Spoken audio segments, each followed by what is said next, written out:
Hello, everybody. How are you? Welcome back. How is everyone tonight? Here at the Fox Den. We missed you guys. We did. Yes, Ogre, we're glad to be back as well. And yes, quite very much so. As Ogre mentioned, if you want to do us all a solid, because there are 46 of you here. If you want to do us all solid and head over to !YouTube, and you don't necessarily have to watch per se right now, although super helpful, mind you. But if you would like to drop a sub, which is the equivalent of a follow over there, it'd be greatly appreciated. Mrs. Telma would be greatly appreciated. Guys, we're getting closer. We were taking a peek earlier, so we are 21 subs away from hitting 1,000, which is one of the metrics we need to partner with YouTube. It'd be great. And we are also, I know y'all have been tracking with us. We are at 2,347 watch hours out of 3,000 to hit that first level of monetization. So we appreciate y'all that go over and watch our videos and sub to us over there to help us hit the monetization goals we need to bring in a little second stream of income with our content. So we appreciate y'all that have been doing that for us. But we missed you guys. Missed you. It's been too long. It has been like 2 weeks. Ultra Native, thank you for 21 months. Ah! Oh, Jesus.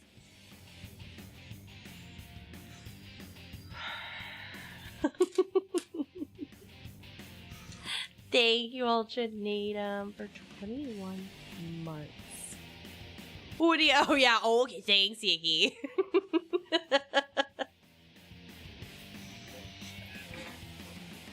We, Cooking! Ah! Hey, you. everyone. The missus really has no excuse to be like, oh my god, why do you all hate us? Because, can I pet that dog? Can I pet that dog? Yes, Gimply, you can. Look at this. So, while we were in Amsterdam, and y'all hype trained us at our Amsterdam stream, here is all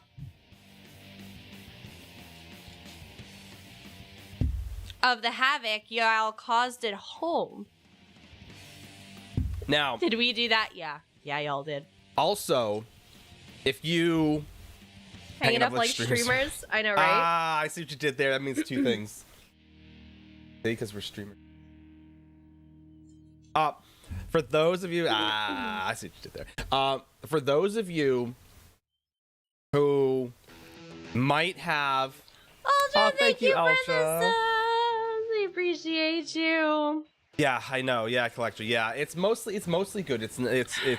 Oh, Jesus. There's a lot of putting everything back together. Like I said, luckily the water didn't get like super high over here. It's only like a 50-gallon tank. I thought we talked about this. But it does, JC, right? For those of you who lost your streak because we had a quick pickup stream that we may or may not have definitely absolutely announced in the Discord prior to. Significantly prior to, and maybe was like, hey chat, we may be doing a stream from Amsterdam, just like kind of like little reminders here. We kind of like real subtle about it. We're real subtle about it. More importantly, for those of you who are literally standing behind us during said stream, who lost your streak, my sympathy level is at mostly a 0. You know who you are. You know who you are. Oh, George. Guys, it was a trip. It was literally a trip. We had to Amsterdam and back. Oh, okay. I'd be interested to see who did keep their streak, who has their streak alive. I mean, who was there? Hello, Squirrel. Thank you so much. We are. Oh, sorry, guys. My computer's having a meltdown. That face of hers. Huh. Oh.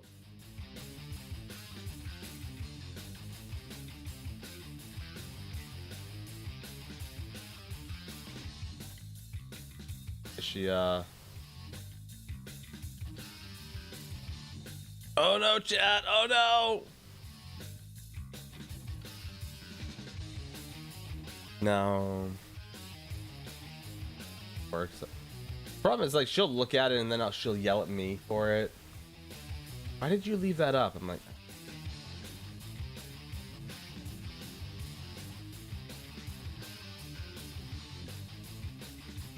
That's... But whatever. So chat. I know. But yes, she'll be back. She's probably doing a little bit of a restart on her PC real quick. Because I'm not hearing her, so I imagine she's doing a full-blown... Oh, that's because she's not here anymore. All right, chat. Yeah, so Amsterdam was wild. Amsterdam was a trip. Fun fact, did you know that Amsterdam is one of the cities known as the City of Canals? Did you also know that they're only known the City of Canals because they don't give you any water ever? See, Mrs. isn't here to correct me, so this is great. Exactly, conductor, exactly, right? So, anywhere we went, and people gotta know, it's not even a crutch. It's not even a crutch. Given how much they smoke, you'd think that it, would be like more near and dear to them, but no, it's like, I know. So, collector, it's not even like no water with your meals. Okay, so for those of you, thank you, Crimson. Get that 44-month streak going on there.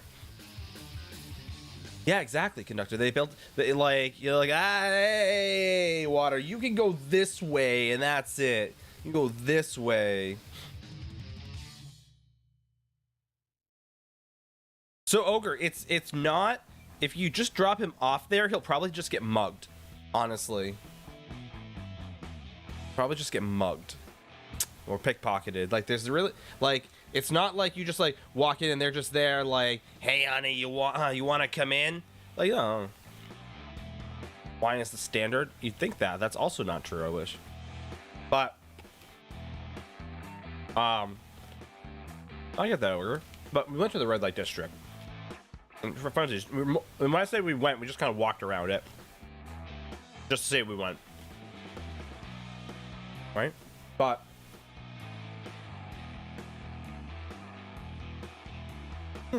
fine. So, when they serve you water, and because I was talking to Nordenheim about this earlier today, is they basically just come to your table, and like you just gonna go, and they just like take like a spritzer of some water and like spritz some water in your mouth, and that's like all you get. And if you ask for more, they just come back and do it again.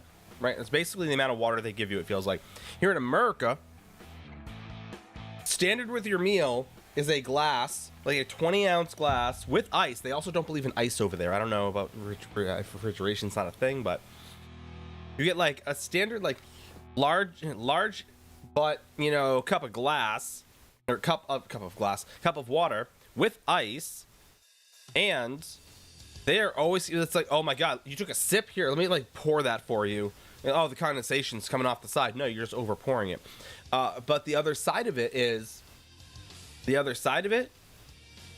Glass of my water. I do too, conductor. I do too. Usually around it more so. But the other side of it is that they have like 3 different types of water, and you better know which one you're asking for. Otherwise, you're going to pay for it.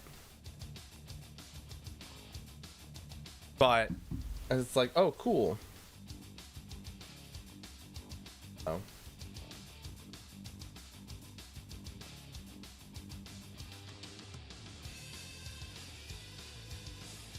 Time. But it was a trip. It was definitely different. It was definitely a lot of fun. So I'll say this. I will say this about the EU and Amsterdam and all that is, as I sit here and eat candy like a fat American. There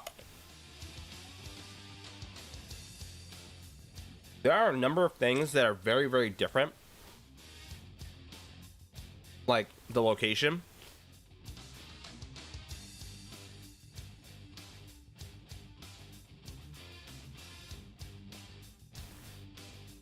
Yeah, Clutcher, but all they ever served me was room temp water. And it's not, if I didn't touch it, it was still. It didn't move on its own. It is. Yes, Yucky. Yes. The location is definitely one of the biggest things that's different. But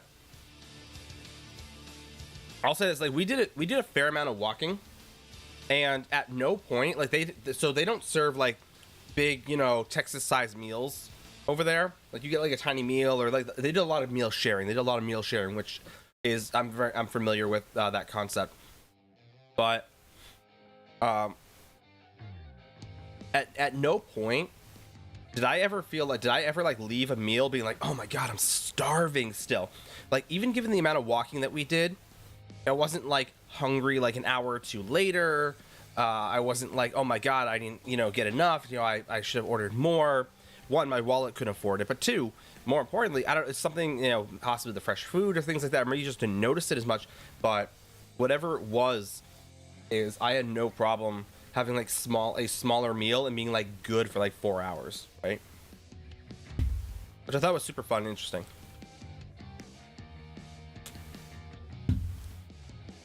I'm not going to ruin everything because I know this is going to come back at some point. I don't know when, but at some point. So there's but it was really, really good. And I know that Mrs. has a ton of information for y'all for when she does pop back in. That is like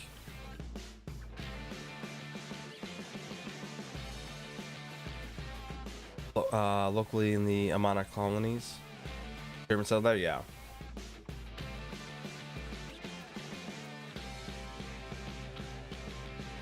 So JC, it's actually a pretty involved question. The short answer is yes. There are definitely plenty of content announcements, and we can definitely break down. Okay, Maritime, that's what I figured that was. I looked down at it real quick. That's what I assumed it was. I appreciate it, Maritime. Log in and get those. I have to, again, wait for banners to come back. But yeah, JC, there is a lot coming with the... more importantly, on the 15th, more importantly, is the PTS for the new chapter, right? Mostly the scribing system. There's going to be a bunch of other things included in that, but mostly the people are going to be looking at is going to be the scribing system. I do not have, I don't have the Hoya app because last time I did it, it linked my accounts incorrectly, so I just don't touch it anymore. But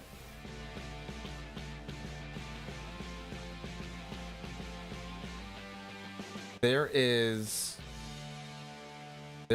so much. Hello, Darklight, how are you? There's so much to talk about, and like I said, I'm gonna predominantly wait for the missus to come back. I don't know where she's hiding at the moment. Probably doing something with her.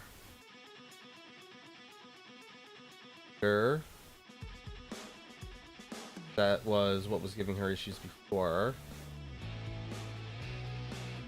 And for those of you who love spreadsheets, you'll be proud of me. I was making a spreadsheet for the missus. So we do this thing where so she's quite tired. Oh, excellent. Well, it's redeem buttons instead of redeeming in game. Oh, okay, yeah, okay. I'll have to check that out if it's similar to the other one. So I made a spreadsheet because what the missus and I will do, is when we get like new style pages, things like that within reason, she'll hand a lot of them over to me. If I say like, yeah, no, yes, maybe, I'm like, no, just sell it, whatever, it's not worth it. So again, there's obviously style pages out there that, yeah, I'd love to have, but they're also worth like, a quarter to a half mil, if not more.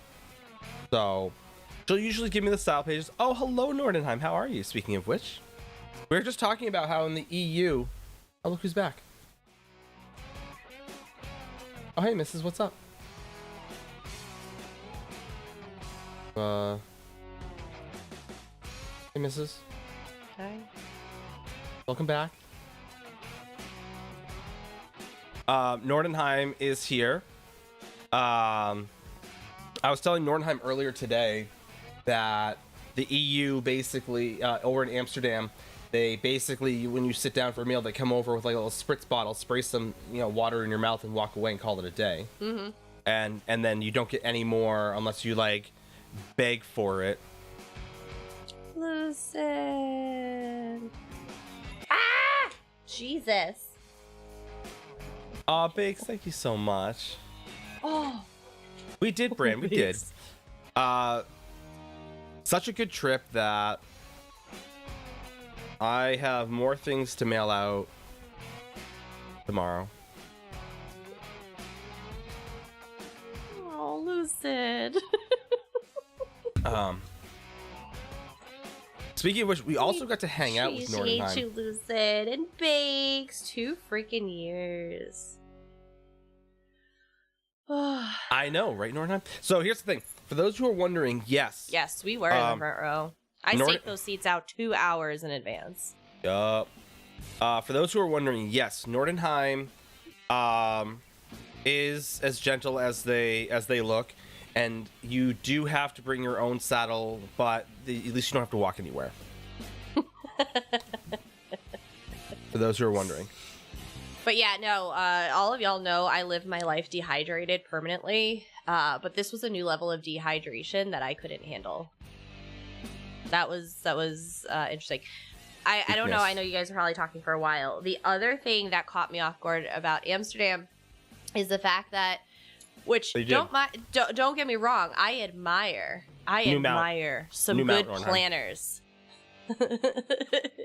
I admire some good planners.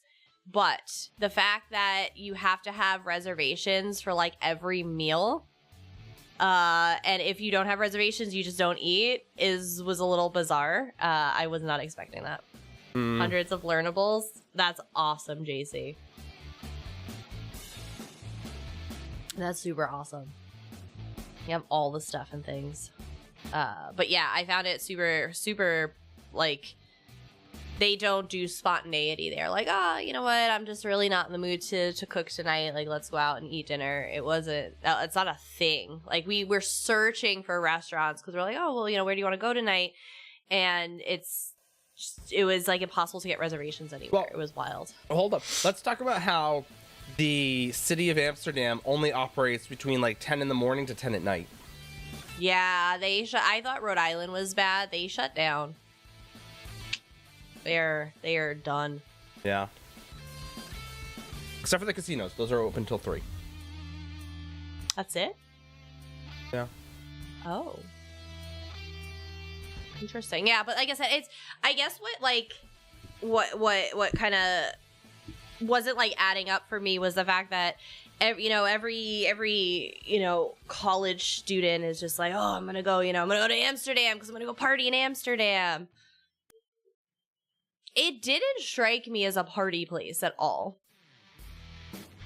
Having family life, bleh. I know, right? But yeah, it was just, everybody's like, oh my god, like, wild party, crazy. It's where you go do, like, illegal things. And I'm like, what are you doing here? Because you're not doing anything past 10. It's not illegal because it's all legal there. So I guess that's, like... Right, Nord? Like, it was wild. It was really wild. Mish! Thank you, Mish. Yeah. And Kashi. Look at you guys. Hello, everyone. Oh, so much love. I appreciate you guys. Everyone with their butter chicken. What's up with butter chicken these days? Yeah, butter chicken was a big thing. Yeah, there was butter chicken on the flight there. It was a lot of Indian food places there. Mm-hmm. We had a lot of fun, Mish. We really did. 31. Oh my gosh. Insert your own clever comment here. We love you, Kashi. My cousin is like, man, I got into an argument with some Turkish kid. I had to have a come to Jesus. Like, Honestly, you just made your own trouble bakes. There was no trouble to get into. You just make your own trouble, apparently. But no, there was definitely some things that were like really odd. Overall, I will say this. I had a ton of fun. Amsterdam will not be on my list of something I go back to just for the sake of going back to. I will probably only ever go back to Amsterdam if there is a purpose, like the ESO event, for example, right? It was really dry. Oh my god, I could not wait to come back to humidity. I was surprised. I told Ninetales to remind me of this when I complain about humidity in Florida later this year, but on day 6 for the staff, Brian, we've been trying since we got home. It's been a bad day. I don't want to talk about it. But yeah, it was so dry there. And then the hotel we went to after the first one we were in. So like I said, Bethesda was kind enough to pay for our accommodations while we were there for the event. Then we had moved to a different hotel because we stayed a little bit longer. And that hotel, we get there and there's a sign. And you guys should know me by now. They were just like, oh, we're so sorry for any inconvenience. We're renovating the hotel and have 0 air conditioning.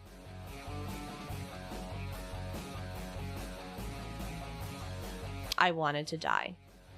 You got them all, Philip Sama? Good for you. I do not have that amount of time. She does not. Oh, I feel that, JC. I feel that. But yeah, so I went 3 nights without any air conditioning on the 2nd floor of a hotel, and it was awful.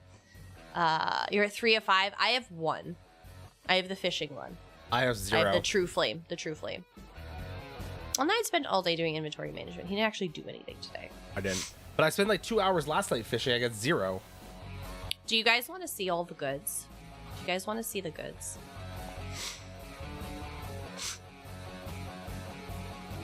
You took today off.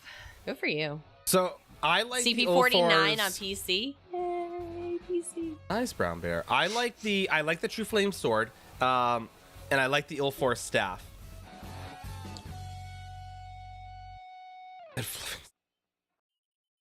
Hello, Hi, Cat. How are you? So those are like the 2 that I was like I'm kind of like gunning for at some point. I don't know when, but at some point. Maybe. But so Talk about how the fact that they're bound or that BS. Color pigments are making the dice. We do alcohol inks. We use alcohol inks. So technically, and that's what gives me my blue. I am working through them. I had to buy another mold, so I was waiting for that to come in. But yeah, that's what gives us the blue. I don't mind so much that they're bound, so much as they are character bound in particular. Yes, the drop rate is another thing that, if you will, is like, So, if you guys remember, we had told you guys that we wanted to do a little cheese and Dutch culture. No. Go away, snooze. Little excursion. So this was the 10 best euros I spent on this entire trip. We did this. I know it's super hard to see. I gotta like scan it into my computer because I don't do digital copies. But this was a thing. We look like a really bad band right here. So obviously, Nine and I are on the ends. If you can't tell, we have a wonderful Pain in the Axe, as well as Kieran. Pain is all about that hat. It was too big for him. It kept falling down over his eyes. It was absolutely hilarious. But we even have our clogs on, because we couldn't do without the clogs. But I'll have to, like I said, I'll have to scan into the computer for a better picture. But it was absolutely hilarious. But the cheese was effing delicious. And still is. Fun fact. Ask me how. Yes, I know. we did bring some home. Or like 2 balls surprisingly, home. Hey, Customs didn't give a shit about what was going on. We got through customs, like into the line. By the time we hit like where the line started and leaving, like getting out of customs was less than 10 minutes. Easiest customs time ever. I honestly regret not picking up some absinthe now because I guarantee I could have gotten home with absinthe. So there are glow-in-the-dark inks. We've never used them. Yeah, these I use to get like a metallic iridescent kind of middle. I use this. It actually gets cut up into little squares and crumples and put in the center to give it a little bit of iridescent shimmer. And then there is this alcohol ink I used itself. It's really, really hard to see, but there is a little bit of metallic in the alcohol ink itself. Yep. Yeah. And so, Snoopy, to answer your question, yes, Little Fox was moderately excited to see us. Yeah, he was excited. I'm not as excited as, like, you know, leaving your dog for a year and coming back, but excited enough. Grandma and Grandpa was still here, so he was also kind of like, oh, yeah, hey, guys, what's up? No, we're just chilling. Yeah. But he caught something, so He is sick. he's kind of, like, down for the count So as right I said, now. I'll probably get up a lot. That's where I went before, because he's not doing so hot. So not a lot we can do for him, obviously, but I've moved on. No more dice daggers for me. That's fair. That's absolutely fair. The Necrom upgrades to the collection as long as I get. Oh, Lambert. Oh no. Mara was less excited than the kid. You're slowly taking Hasbro off the map. Go ahead. You have my full support. They suck. Although if they keep going the way they're doing, they're gonna take themselves off the map, which is totally fine. They deserve it. Couldn't have it to a next company. Right? So like I'm an old girl, I'm over it. She's just You'd never know. You'd never zero know Fs given. that she's 10, right? You'd never know that. By the way she acts, like she will literally run circles around, you know, pups. Dice Tower, oh lord. I know there's some really fun dice towers out there. I see them. They pop up on my like Instagram feed a lot. I'm not gonna lie, Sigmoid. Obviously, I said we will do our best to pay you what we could, but I would absolutely use if you were to create like a ivory tower, like the white gold tower, as a dice, you know, as a dice tower. I would totally use that for a giveaway. I got you, Maritime. I got you. I totally use that for a giveaway, and yeah, that's all I got for it because I think that'd be absolutely dirty. I'd request 2 just so I could have. They're awesome, but yes, I know you're getting your thing. Relax. I'm gonna let the missus talk about her stuff. Look at it.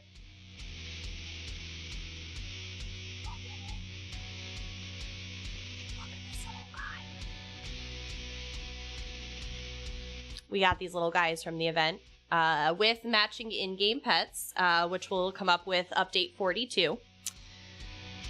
Look at him. This is the Golden Honor.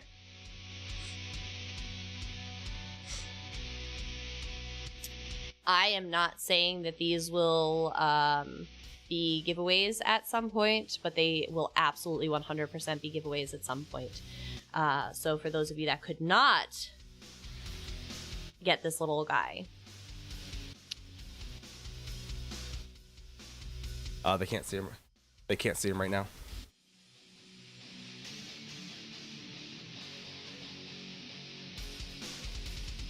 Aw.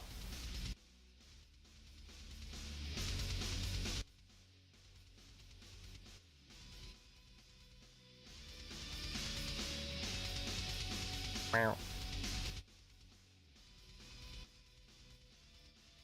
Yup.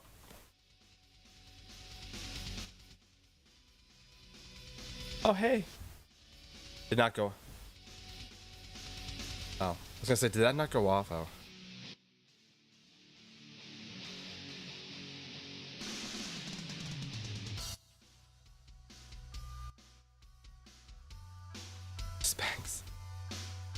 Uh.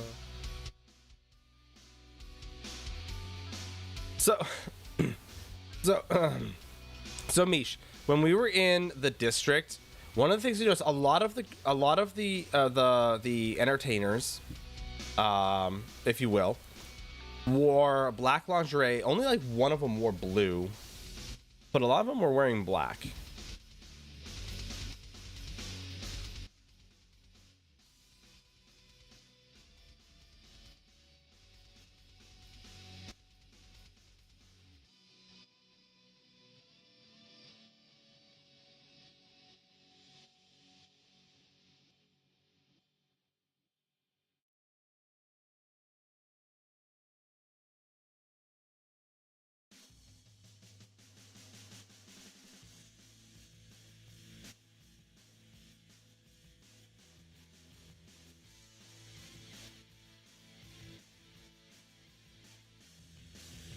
Faces that were taking pictures like they shouldn't have been, because one of the women got really pissed off. The one in blue, if that's a matter of fact.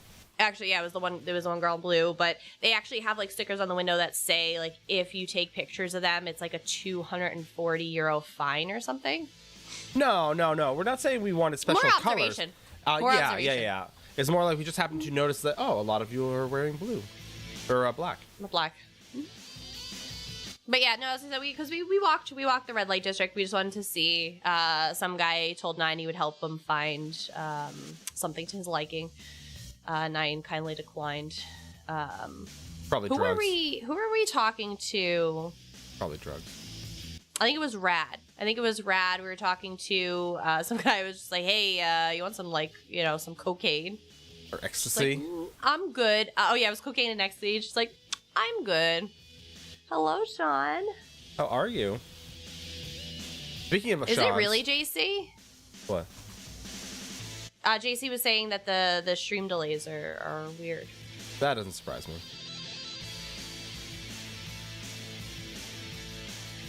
But yeah, as I said, I know like pickpocketing is big in the red light too. Yeah.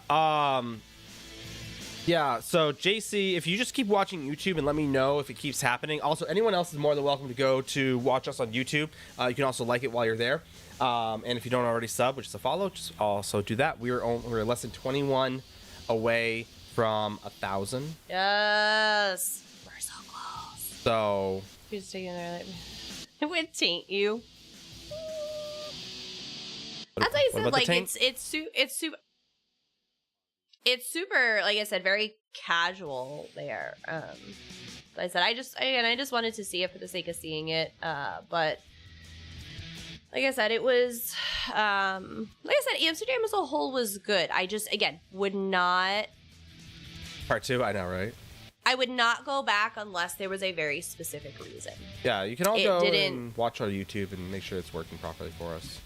A few hours. It didn't like really excite me as much as I thought. Like I thought it was like when we went to London and Wales and stuff. Like I would go back there in a heartbeat. Amsterdam was meh. I wasn't like overly. We saw somebody got hit by a car. Oh my god, yeah. Some like literally the guy right behind us on a bike got blasted by a car. Can we just mention how for those of you who have ever driven no shoes. No. But they don't wear helmets over there. No, I noticed that. They do not wear helmets. He lost his hat and his headphones. Yeah.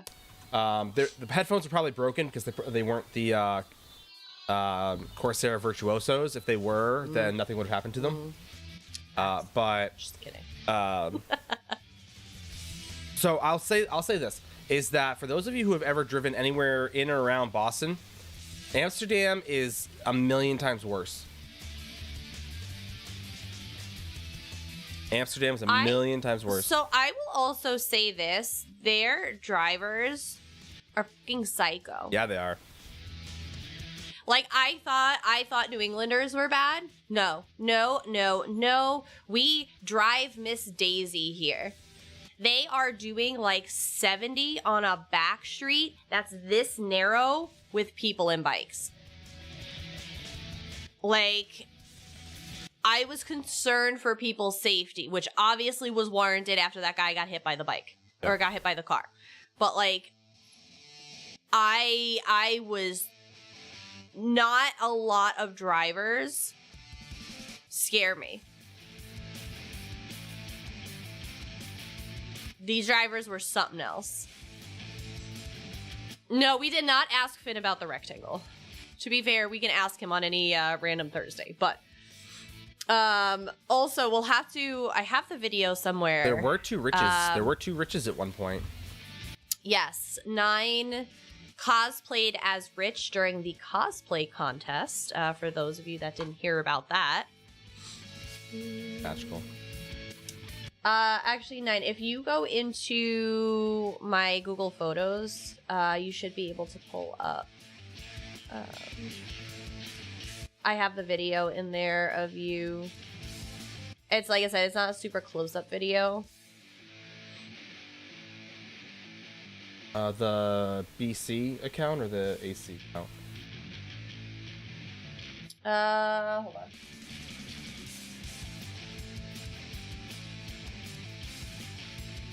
Let me see if I can send you directly. I know, Death. Death, if it makes you feel any better, George was literally standing there with us, and it's gonna be AC. Okay. But try that link to see if it was literally standing behind us on stream and still. Oh well. Give Death some hearts. Takes 5 years to get a German. Does it really? Yeah. Oh, wow. Oh my god. It was so. We have a ton of pictures. We'll show you guys some pictures. But so 9 casually mentioned it to Jess the night before and was just like, you know, it'd be hilarious if I cosplayed Rich and entered the cosplay contest. And she's like, wait, this is actually a good idea. And 9's like, wait, oh, really? Are we actually gonna do this? I'm like, I guess we are. I guess we're doing it now. And so she started telling everyone. She was telling the staff, you know, she's telling everybody.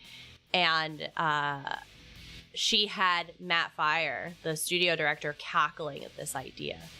And so they were like, yes, like this has to be done. So 9 went out the next morning. We quick grab breakfast at the hotel, and then he went and scared me. He went and found a shopping mall. That is a really long applause, 9. We're gonna need to trim that down, sir. Yes, I will consider it. So he went to a shopping mall, grabbed a black polo and cargo shorts, and a little hair gel to gel his hair properly. He's gonna try to pull up the video for you, but and it just so happened that Rich was judging the cosplay contest. So Rich was on stage. And he was really confused at first. And then he figured out what was going on. And everybody had a good laugh over it. Like I said, it wasn't meant to be, you know, anything more than just a little joke, a little fun. But Jess, like, she's just like, everyone is aware. Every single person was aware but Rich. It was, oh my god, I'm glad you guys saw it. Did that work for you, 9? No, give me a 404. So I'm just going through them. I have it somewhere. No, it's in here. Judges.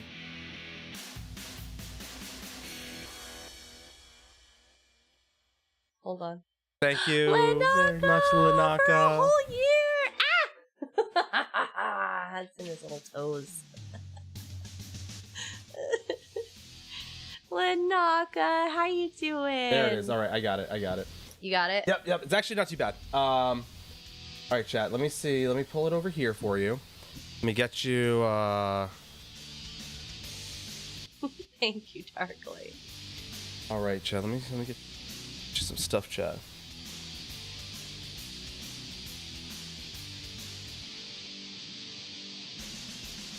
Yeah, that's a black screen, all right. is. Oh, that's why. That's not black. All right, let me make sure that we unmute and the volume's up. I don't know how loud it's gonna be. There we go. I got this for you, chat. It's for you, chat.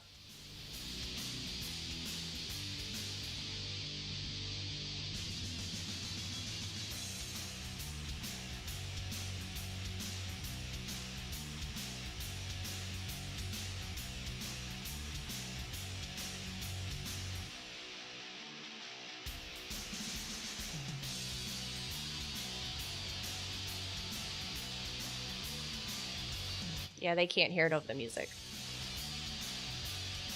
Not sure they can hear it at all. Oh.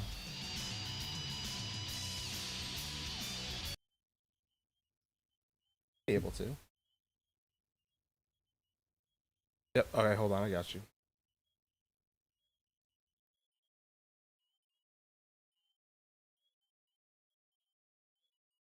Gwen wants a replay.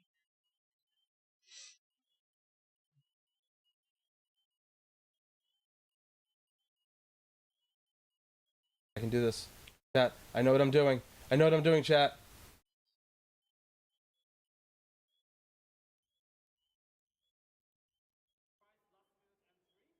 Cosplayer spent an entire day yesterday nailing his perfect look, and I hope you will appreciate it. I want to welcome Ninetales cosplaying one of the judges, Rich Lambert himself.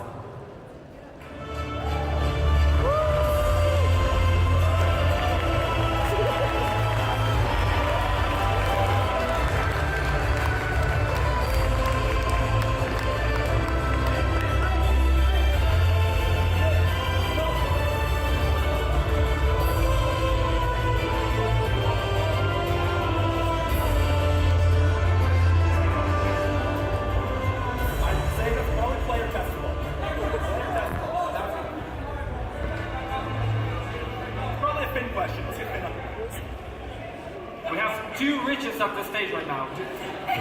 Which one is which?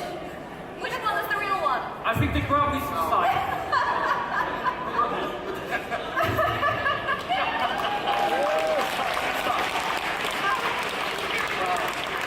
The more the merrier. I actually want to know how long it will take to make this cosplay. Yeah, let's have judges judge the cosplay. Yes. Absolutely. So the other contestants did an amazing job. We're talking like 500 hours, 450 hours. I was talking to amazing work. And as cosplayers, you do the same thing. This took me like, wow, 30 minutes. I had to wait on Ubers and then get to the market. Like, it was so bad. It was terrible. Oh my god, no. What is your favorite part? My favorite part, honestly, I know my Richard's cargo pockets now. Super convenient. There's no jackets. I love this. This is the best thing ever. Great job. You really embodied it. I think you did a great job at If you're at a golf club, I wouldn't be able to tell the difference. I will say, not a lot of the marks sell maple syrup, so I feel like very far from home right now without my Canadian syrup. Oh shit. Great. Great job.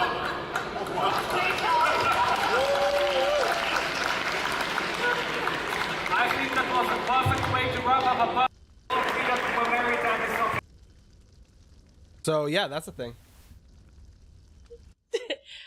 For those of you that didn't know, Gwen the Bard, our own wonderful, amazing Gwen the Bard, was actually in the contest for realsies with an incredible Abner Tharn cosplay. Beard and all, face prosthetics. Like, oh my god, Gwen did an incredible job. But the cosplayers, they all just blew us away, and they were all absolutely amazing. There were some first timers that were there. There were some, some pros, and then yes, there were some Ninetales. some Ninetales in there too. But yeah, so because Jess had to let the cosplayers know, This is purely a joke. They're not eligible to win anything. Like, don't worry, don't stress out. We don't want anybody to be upset. Like, it's meant to be a joke coming in. And So I was oh, there's Gwen, yeah. Because I was talking to Gwen, and because I originally came up with this idea we're talking about, it's like, oh, she's like, I'm doing the cosplay. I'm like, oh, that's awesome. That's so much fun. And I'm like, wait, what if? And I originally shot it by Gwen, and Gwen's like, so you know how there's a audience vote, like the audience gets to vote on something. I'm like, oh yeah. I'm mildly familiar. I did a lot of anime cons, things like that. She's like, I hate you because you would win hands down, and I hate that so much. I'm like, I will make sure that I am not able to win. I will guarantee that for you, because I don't need people hating me for a joke. Right. Except for Rich. Right. Kidding. I don't need Rich hating me either. He was a good sport about it, because we were telling him afterwards, and we're like, every single person here knew but you, and he's like, really? God damn it. But yeah, no, it was a lot of fun. What else we got around here? We got a ton of Van Gogh pictures as well. We do. We have lots of Van Gogh. I know, right? Right. These off to the side. It was a codes. It was a super good time.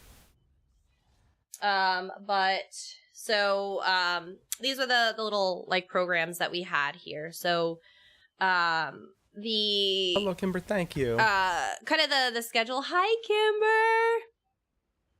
The schedule. So they had obviously the keynote speaker, which the first 3 sessions they just released. I think the kind of the edited videos today. If you guys are interested in checking them out, they should be in our news channel.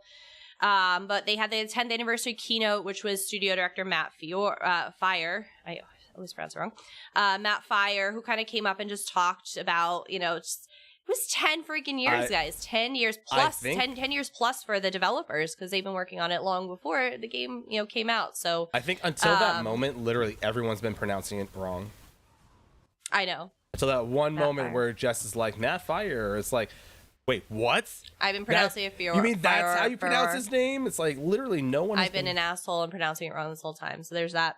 But then they talked about the Gold Road. They did Traveling Down the Gold Road panel, where they talked a lot more. Kimber, thank you very much. Thank you so much. Thank you, Kimber. There are duplex, and that's what I said. So I feel like I'm not totally in the wrong, that I probably didn't pronounce the way I thought I should have. But so then they covered the Gold Road. If you guys do have any specific questions about scribing, we got to experience a little bit of that in the preview session we did that we are allowed to talk about. So if you guys do have questions, and then they did the Origins, the ESO panel. So those 3 are the ones that are available for you guys to see. But the Origins of ESO was really, really, really cool. Because first it was Matt and Pete who came out and really talked about kind of the higher level, more, business kind of thing, and starting the studio and all of that. And then a second group kind of came out to talk about, again, the, just the early days in the development. They showed some pictures, some really early, like concepts that they came up with to pitch ESO. And it gives me goosebumps because, like I said, it was just a really, really, really cool thing to see a little behind the scenes on where ESO came from and how it started, and the graphics that it started at, and the gray blocks of Cyrodiil. And it was just really, really, really cool. 10 hours, but that might be a really good 10 hours of your time, Sigmoid. It's about 7 for us. I think those 10 hours, if I will say this, if the US event is, again, goosebumps, anything like the Amsterdam event, it is a truly once in a lifetime opportunity that I wish everybody would have the ability to attend. Yeah. I truly wholeheartedly mean that. Even if for nothing more than just getting together and getting to see each other. Yes, Lanaga, I know. I staked out those front row seats since like 2 hours before the sessions went live, because I'm like, I am going to make I am going to be there.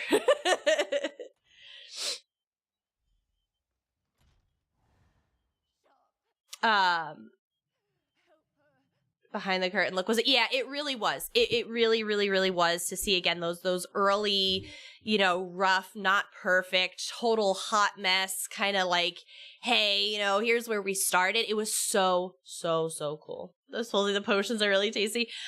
That was the one thing we didn't get to do, and I'm a little upset about that. But then they did a zone design deep dive. They had the voice actor meet and greet panel. I will say that they are all incredible people. We've gotten to meet Wes Johnson before, and he's one of the best people you'll ever meet in your lifetime.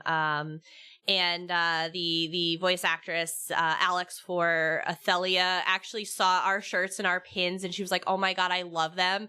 And then we had the pins and stickers, and she's like, oh my God. She's like, can I have 2? She was so excited, and she was an incredible person. And the voice actor for Xander was there as well. And they were just such kind-hearted, wonderful people who... I know Alex was mentioning, she was just like, I was so afraid nobody would show up and want to meet us. And she was like, holy crap, because the line went like around the building, and they were there for like a couple of hours signing for people. If by that, do you mean pain? Hold on, were you not here for my picture?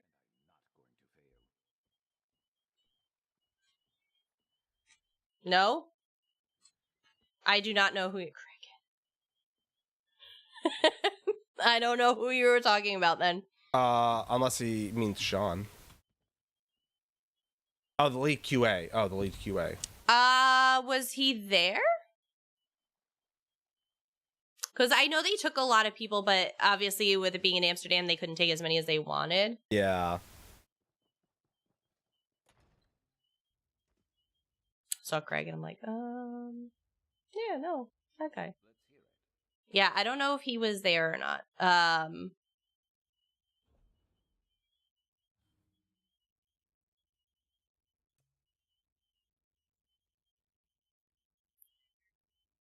That wasn't,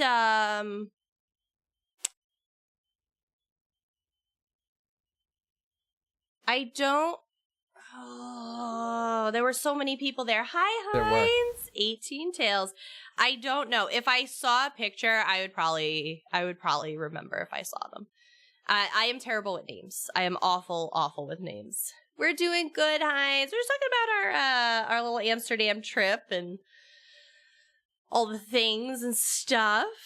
And then they closed out the first night with Trivium's Matt Heafy. He came, his flight got like canceled and delayed, so he literally like came straight there and got up on stage. He did an acoustic set, which was really cool. But there was the hands-on experience, so you were able to sign up for a little time slot to try Gold Road, which was kind of cool. Yeah. And then they had an alchemy station for you were able to do like a little potion. They had, what else they had? They had the axe throwing, leatherworking, calligraphy. They had leatherworking. They had calligraphy. They had the Fighters Guild there. They actually hired like IRL, knight in shining armor fighters who were beating the crap out of each other the entire time.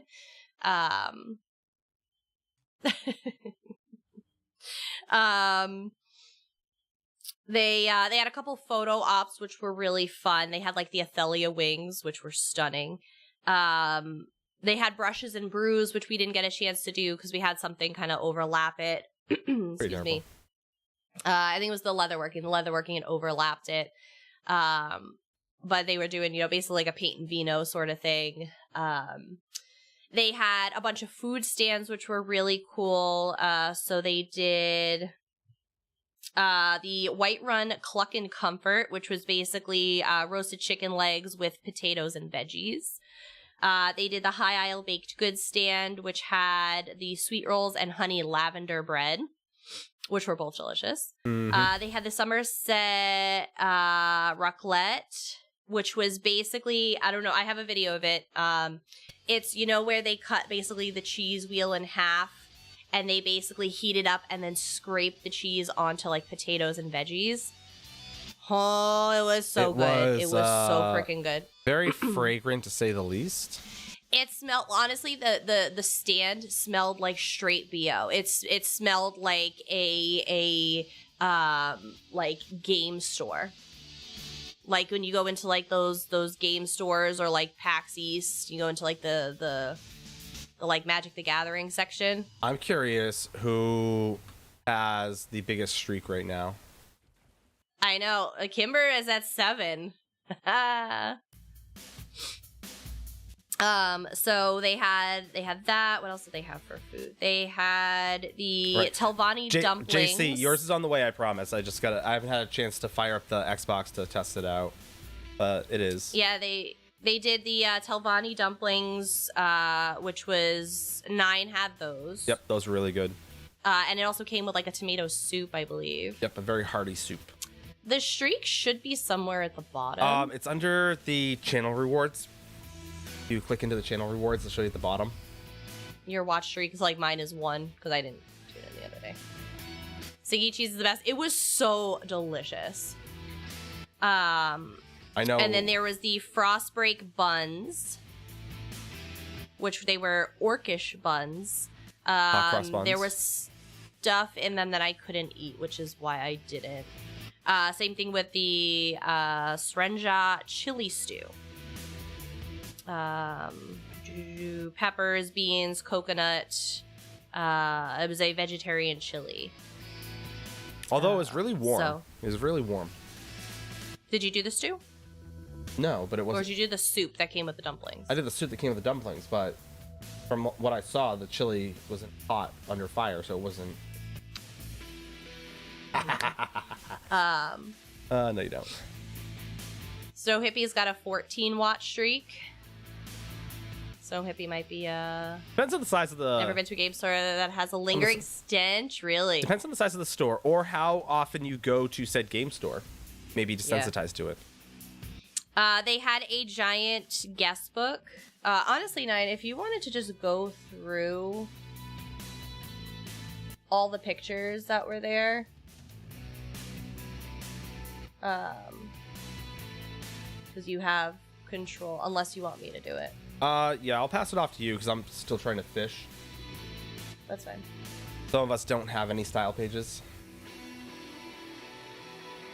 I have one. Calm down.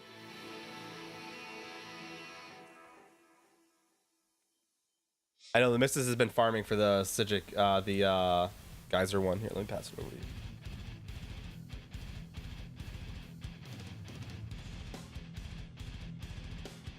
Yeah, we'll take you through here.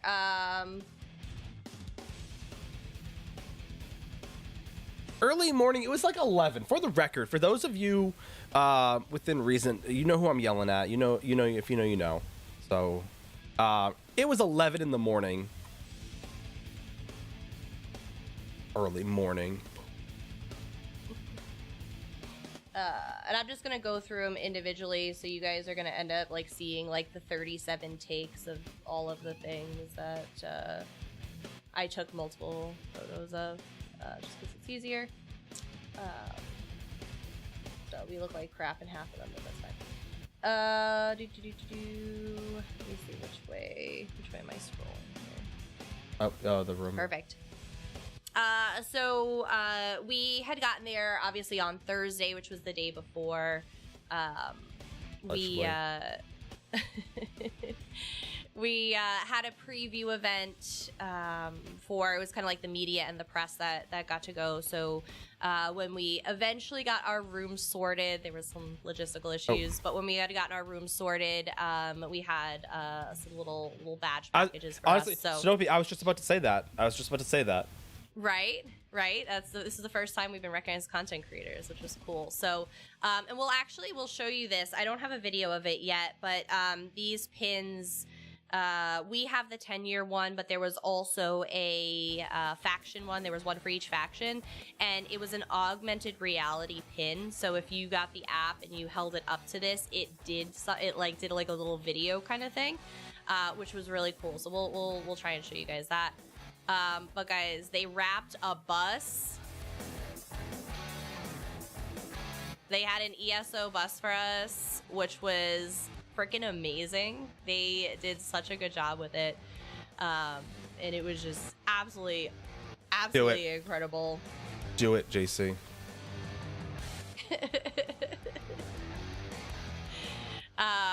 But really one of the big taglines was "You belong here," which was really cool. Again, you know, they really leaned into a lot of like the black and gold for the event. During the preview event, these were the sweet rolls. There's pictures of Nine. Lolly like grilling Nine behind him. He was eating sweet rolls. But again, this was the preview day. So this was just, again, the creators that we got to pop out for. This absolutely effing incredible key art that they have for this was so freaking cool. Rumor has it is coming to a Bethesda store near us, hopefully soon, maybe. But they said it was actually really cool, yeah, because they actually have a little key on all of the different Easter eggs that are in here, which is pretty neat. And I need this. I need this. Right now they have wallpapers. So if you go to the ESO site, and I'll put it in the Discord announcements too, so you guys have it. But they have some wallpapers for your computer, which is currently on my laptop because I was like, yes, I need this in my life. This here, again, they did release on Twitter as well. I did put it in the Discord. So this is kind of their roadmap here. So April, we saw the free play event, which is now over. There is a Thieves Guild Spotlight. So starting Monday the 15th through, I want to say, the 29th. I'm just saying, if you do go to the GameRoom.tv, there's a news article on it. But you are going to be able to get the free Thieves Guild and mount this month. So, yes, April 15th to the 29th, you can claim the Thieves Guild DLC and the Treasure Hunter horse mount for free. So you have to either get the achievement, or if you already have the achievement called Pocket Picker, then you will be able to claim this from the the DLC from the Crown store. All you have to do is pickpocket one person. That is essentially what the achievement is, so it's not like anything super crazy. I recommend... you literally just have to pickpocket one person. I recommend going to Alinor in Somerset because those hoity-toity high elves deserve to lose everything. That's just me. So again, this starts Monday, and then if you have the Hughesbane Cave Delver achievement, you'll be able to get the horse. So all you have to do is defeat the bosses in the delves in Hughesbane. That is it. Super easy. Hughesbane will come with that the Thieves Guild DLC. Magnesium. I almost exclusively only steal and murder in Alinor. Almost exclusively. He does. Yeah, but so that's what you're gonna want to do. So they're gonna do that Thieves Guild Spotlight. That's this month. The Gold Road Prologue is now out. That is free content for everyone, regardless of the version of the game you have. It is part of the base game. They really want you. They want to tease you in, right? So everyone can do the Gold Road Prologue. So Necrom's another really good one, and then Vardenfell is another good one because if you need some of those style pages still. And then there's going to be some partner celebrations going on. So if you guys have NVIDIA, which, like I said, that's what the graphics cards we run. So NVIDIA GeForce Now, ESO is now streaming on there. I have some details on this already in the Discord for you guys. So if you have access through Steam or Epic Game Store, you can stream the game using GeForce Now Cloud Gaming, which is pretty cool. But Bran, what about furnishing pages? Steam players, Alienware and Steam are running a special event for some in-game goodies. So if you guys have that, definitely check out. I have the link in the Discord as well. Alienware Arena, and you guys can get some. There's the Carth Charger Wolf mount. Carth something. It's a mount. It is The whatever. Watson? there is a mount you can have. You have Alienware, ESO. Car charger. Car charger wolf mount. Yeah, nice. Yes, the car charger wolf mount. That one. Whatever the hell it is. That one. If you have Steam, head over to the Alienware Arena. Connect your accounts and definitely make sure you guys get in on that because there's some free goodies there as well. You know what there isn't? So the missus was saying that these style pages are like RNG based. There are like some people who get them all in like 45 minutes, and then there's some people who it takes 45 days. I am in the latter of those two groups. Which achievement, Ogre? Anything that is RNG based, I'm SOL.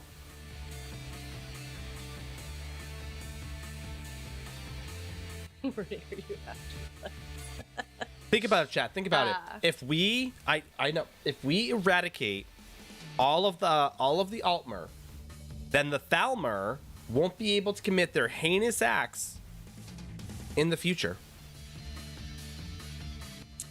But anyway, also there is a partner celebration going on with Xbox. I know, if Duplex, you I guys know. have You have the Xbox Game Pass Ultimate subscription. The first bundle is now available until June 2nd, so you guys can go in and claim, I want to say it's 3 Yes, Doc, yes, XP that is true. scrolls. You are. Hold on. I got a Game Room article for that too, guys. Yes, Doc, that is true too. Yes, the Ice Heart Mass style page is dropping right now. 350% XP scrolls and 500 seals of endeavor. So you guys can check that out. There's a little step-by-step guide at that link right there, so you guys can see how to do it. But again, Xbox Game Pass Ultimate subscription. They said this is going to be the Yes, first of Duplex. a few. Yeah, yes, Duplex, that's what that is. This is going to be the first of a few Xbox bundles they're going to be releasing. So you guys can check that out if you're interested. So again, they're going to be doing that. May, they're going to be doing a housing spotlight in game. We don't really have any details on that, but we're really, really excited. You got the first bundle? Yes. There's going to be more coming. They said there's going to be throughout 2024. There's going to be more bundles, so stay tuned. June, this is going to be your Gold Road launch. Yay! And then they're going to have an in-game 10-year anniversary achievement. Again, we don't have any details on it. There's going to be an in-person event in Sweden. They're going to be doing social stream and web experience Tamriel through time. So there's probably going to be some articles coming out. They're probably going to do some live streams and stuff, which is really cool. And then again, they're going to continue their part celebrations with Alienware, Nvidia, and Xbox. No worries at all, JC. Yeah, the one, and I apologize, I was delayed and get back to you. But yeah, the one bummer with the videos is we can't actually edit videos once they're put up on YouTube. We have to create an entire new video and upload a whole new video. So like I said, I can definitely edit the website. Yeah, I can do the written guide easy. The best we could do is an addendum video. Then it would be 2 separate videos. Yeah, but it's still considered a separate video. So that's kind of what we're looking at for June here. And then they just kind of lumped July through December. So again, we don't have any specific details, but there's going to be more in-person events. So Germany, Japan, China, Australia. I want to get some clarity because originally I was told there was going to be a smaller US event this year. I don't know if it just feasibility became something that wasn't able to happen. I'm not really positive because there also is some other ones missing here. I know like Spain was supposedly looking at one. I think UK. I want to say Italy, UK was out. So I'm not sure. So a lot of them aren't captured on here. So I want to clarify. So I'm going to reach out about that and let you guys know. But I wonder if these are the ones that are like included here. I wonder if these are just the ones that are like 100% set in stone and like they're like waiting to hear back from some of the others. Maybe. So We'll see. Like I said, I'll see if I can get some clarity for you guys on that. But these guys, because there's going to be ESO Tavern, all kinds of stuff, and it is also going to be Gamescom in Germany happening during that time as well. This in-game. Oh, Duplex, do you have multiple of any of those style pages, of any of those 5? And the reason I ask is screw us, apparently. I see what you did there. And the reason I ask is because, like, right now they're character bound, specifically character bound, right? And there's no way of getting them. You can't get them from the Impresario, anything like that, right? Cool, awesome. So my curiosity is, if they were to, for example, if like Duplex is able to get like 3 of the True Sworn, got the first, okay. Because I'm not curious if people can get multiple, and after Jubilee's over, they're gonna kind of like take the tags off of them so you can sell them, just so they can encourage people to kind of do the event and not just go out and buy all of them. Some extra new pages. I don't think so. I don't have hopes for that. Well, it wouldn't make sense for them for you to be able to collect multiple of the same style page, though. You can't do anything with it. Then it probably does allow you to collect more than one. Well, Sean's saying they have extra. Or Sean, I'm specifically talking about like the true flame sword, the old force staff, the ones that are like there's like 5 of them that's super miserable to get right now. And someone got 238 of the geyser pages. That doesn't. That's a bug. Yeah, the replica pages, exactly. Yeah. Bound ones, yes. I'm just curious about those. Yeah. Yeah, that must have been a bug, because I feel like that would be like every single geyser. And again, if they're truly character bound or even account bound, I mean, what are you gonna do with toilet paper? 237 of them, right? Yeah, I feel like it was either a wild bug or somebody is a bold-faced liar. Yeah. Either are very feasible. But okay, so July through December, we're also update 43. We're going to be getting a new housing system. We don't have any details on that either, but we're getting a housing system. And then update 44 is going to be the PvP system. Again, all we know is that it's not Cyrodiil. But they're saying PvP system, so I wonder if it's going to be a whole new thing. So we'll see. And then there's going to be another spotlight to be unlocked. So something super secret mystery. Yeah, that's also possible. Yeah, that I could see as being. Because there was someone last night, the missus said in zone chat, said they spent like 40 hours in game. Cyrodiil housing incoming. Ooh. We're just gonna combine them all. Right? I know, JC, right? You have to. And then social, stream, and web. Basically, they are going to be doing an anniversary podcast. So again, I don't have any details on this, but I'm super excited. I love my podcasts. I'm a big fan of Tales of Tamriel, which again, of course, we got to meet Lotus again, and I got to meet Ark in person. And then Snug Podcast as well. They usually come on, usually late night for us. Yeah. Usually after we're done streaming. With me, Pylon, Gwen. Yep. A lot of the UESP people. Apologize for that blasphemy. And then, of course, 2025 here. There's going to be the in-person event in North America. We know that's going to be in the Baltimore, Maryland area. Again, please, if it is something you are even remotely interested in, please start saving now. Because I can tell you the Amsterdam event was so incredibly freaking worth it. Yeah.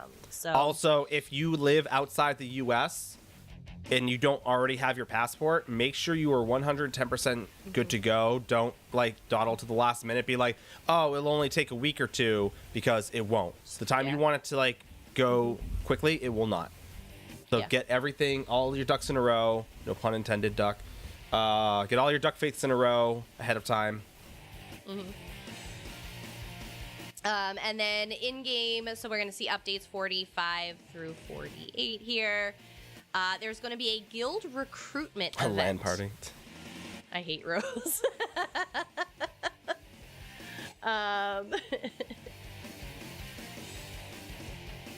Yeah. Oh, interesting.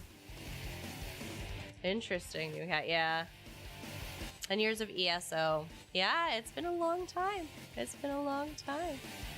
The travel agent, I can say 8-9 months turnaround. So we were actually really, really quick for the U.S. passport that I got. I had mine in 6 weeks max. I think it was 6 weeks max. But again, you never know what is going to happen. Just get it now. Even if you think there's feasibility of you being able to go, get it now. One less thing out of the way. Yeah. We tried to get Maddie at the 11th hour to do it. Maddie didn't do it. No, I didn't expedite it, Brand. It's down to 7 weeks now in the U.S. here. When I was talking to the passport people, they're like, yeah, they just reduced. I think it's like 7 to 11 weeks is the expected time frame, but it took me 6 weeks. It was here like that. No expediting needed. And it was holiday time. Yeah. I got it like around Christmas. So it was wild. It was awesome.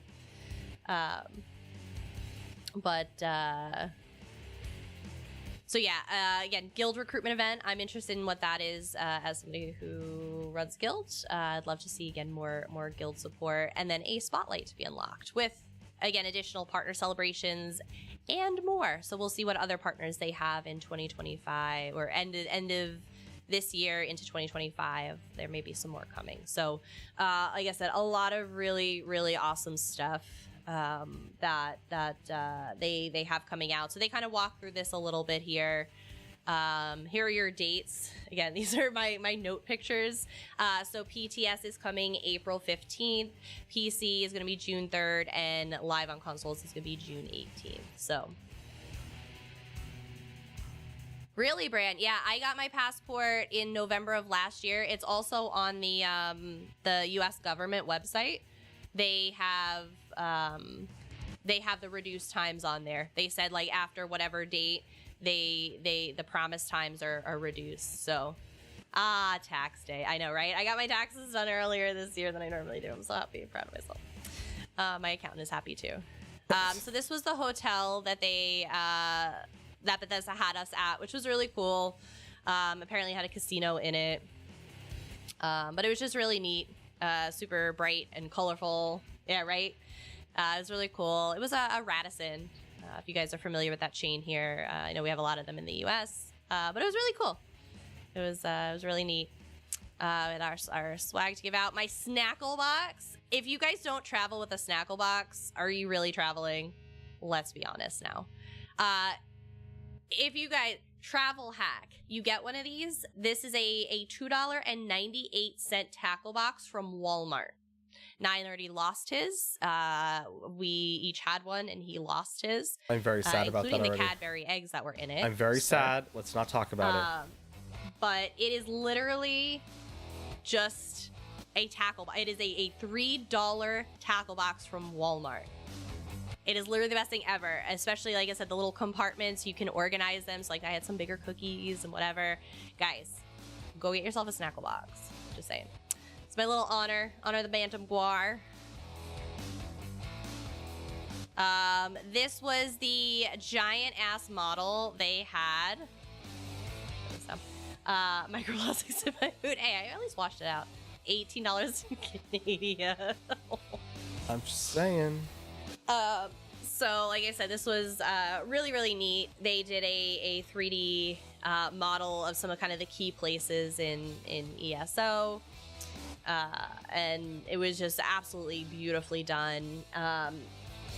And the little minifigs were by Modifius, which we actually have some. We'll show you guys those. They had sent us a few. It's in the fishing section, Tomo. It's in the fishing section. Yeah, it's not actually for food. We just use it for food. Obviously, I have multiple videos because, again, I'm trying to take multiple. That's Arcaneer, in case y'all didn't know. My snug pod is missing. Wait, what? No. Lobby for it to be in the US one. So they also did a kind of, this was just a wall of art as well.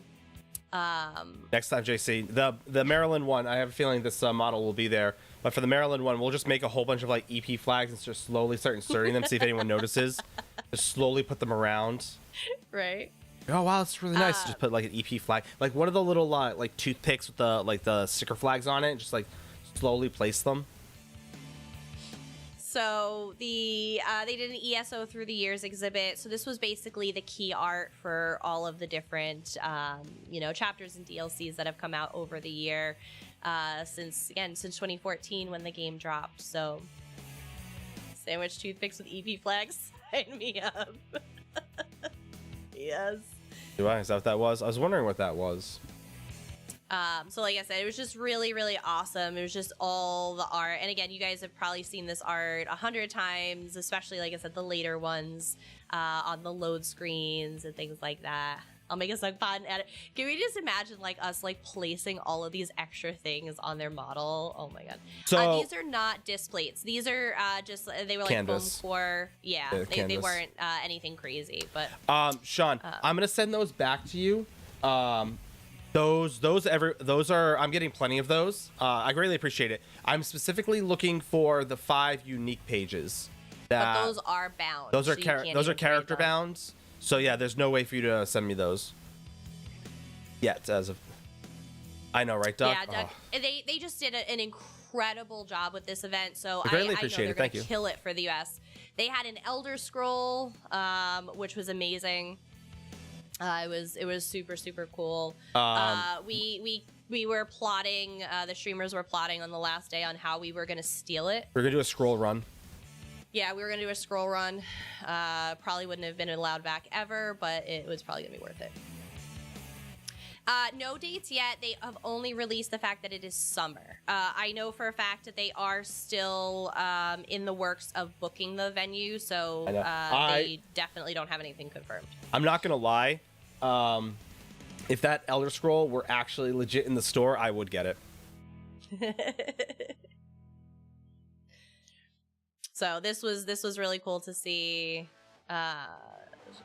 So these were the little food stands, guys. They were so goddamn right, cute. Gwen? I couldn't handle it. So I think I have. I did a whole. Yeah, one of these is actual. Yeah, this one I think. It's a little video. Nine scrolled through them. Just took a hot minute to load for some reason. Fun fact: Sharp as Night. If you take Sharp as Night fishing, his rapport will only go up if you catch a green or better fish. It's not on a timer. Green or better, it'll go up. Fun fact. They just, again, the aesthetics of this place was phenomenal. They just did such a beautiful I job know, right, with Sean? just the decorations and, again, the atmosphere of it. So these were a couple of the little food stands that they had. What do we got coming up next here? So this was the ESO Tavern. Not this was to be confused with Germany. This was for the people that had the like VIP badge holders. There was like an even better badge that you could get. It's literally called Even Better.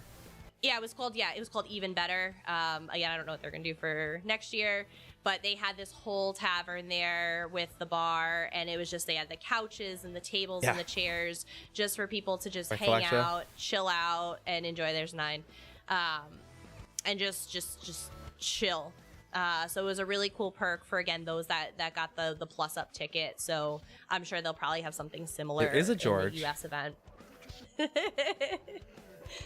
No bar section, no. Look, I didn't even try to do. They'll go up and report. Yeah, there's a lot of Xander, JC. Yeah, Xander likes the enchanting specifically, I believe. So there was also this really awesome guy here who throughout the event was making a chocolate Ouroboros. He was just carving chocolate. It was just amazing. And then he also, because he had previously made a chocolate Ascendant Lord outfit. This is all chocolate here. This whole Ascendant Lord getup is all chocolate. So they had brought it to this event. I know it was it was at the tavern for the High Isle event, but again, this was just all chocolate. So he made a really, really cool Ouroboros during the event while we were there. This is just the tavern table. With the coins. Of course, the banners were perfectly represented.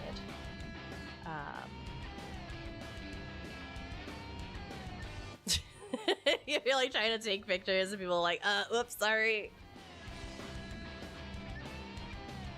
Found out it was chocolate the last time we walked by. It like there were signs that even said like this is chocolate. These were the guys that were fighting. They had again a little place. Yet all very real stuff. It was all metal and obviously more blunt weapons. Really? What? Are you serious? It was chocolate. Yeah. It was really cool. It was really cool. He did a phenomenal job with it. Now, well, so here's the thing is because I think it was, I don't know if it was Wheeler or if it was Finn had mentioned to Payne, oh, do you know, see like there's like, you know, some PvP in the back there. And Payne's like eyes lit up. And I think it was like, I don't know if it was Finn or Wheeler. And they're like, no, you can't do it. And he was like, oh. They did. They went absolutely ham. Apparently, like I said, at the end, you know, the event or close to the end of the event, they were bloodied and bruised. And like I said, it's very real. It's very real. You know, it's, you know, actual metal weapons and all of this stuff. Sublime with red hair. All one pause. She does. Looks at me weird. I asked her to do a blonde. Artificial intelligence. She's upset. I treated her like, oh, JC. Right? Payne was like all about this. He was like ready to just jump in and just. Tomo, you talking about Stream Raiders? You talking about Pokemon? Payne or Nine?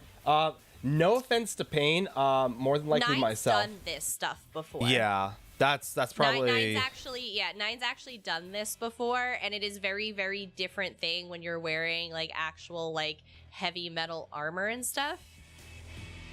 So that's why I said Nine probably just based on experience more than anything. But yeah, that's why I said literally they had this. It was super cool. I've seen his reflexes. But yeah, so like I said, this was super fun. Obviously, they had it running, you know, when nobody was speaking, because it was a little loud. Yeah.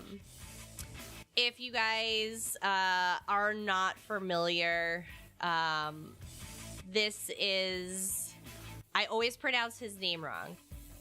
Is it Giandrio? Yeah. Giandrio. Like Geronimo, but not spelled the same.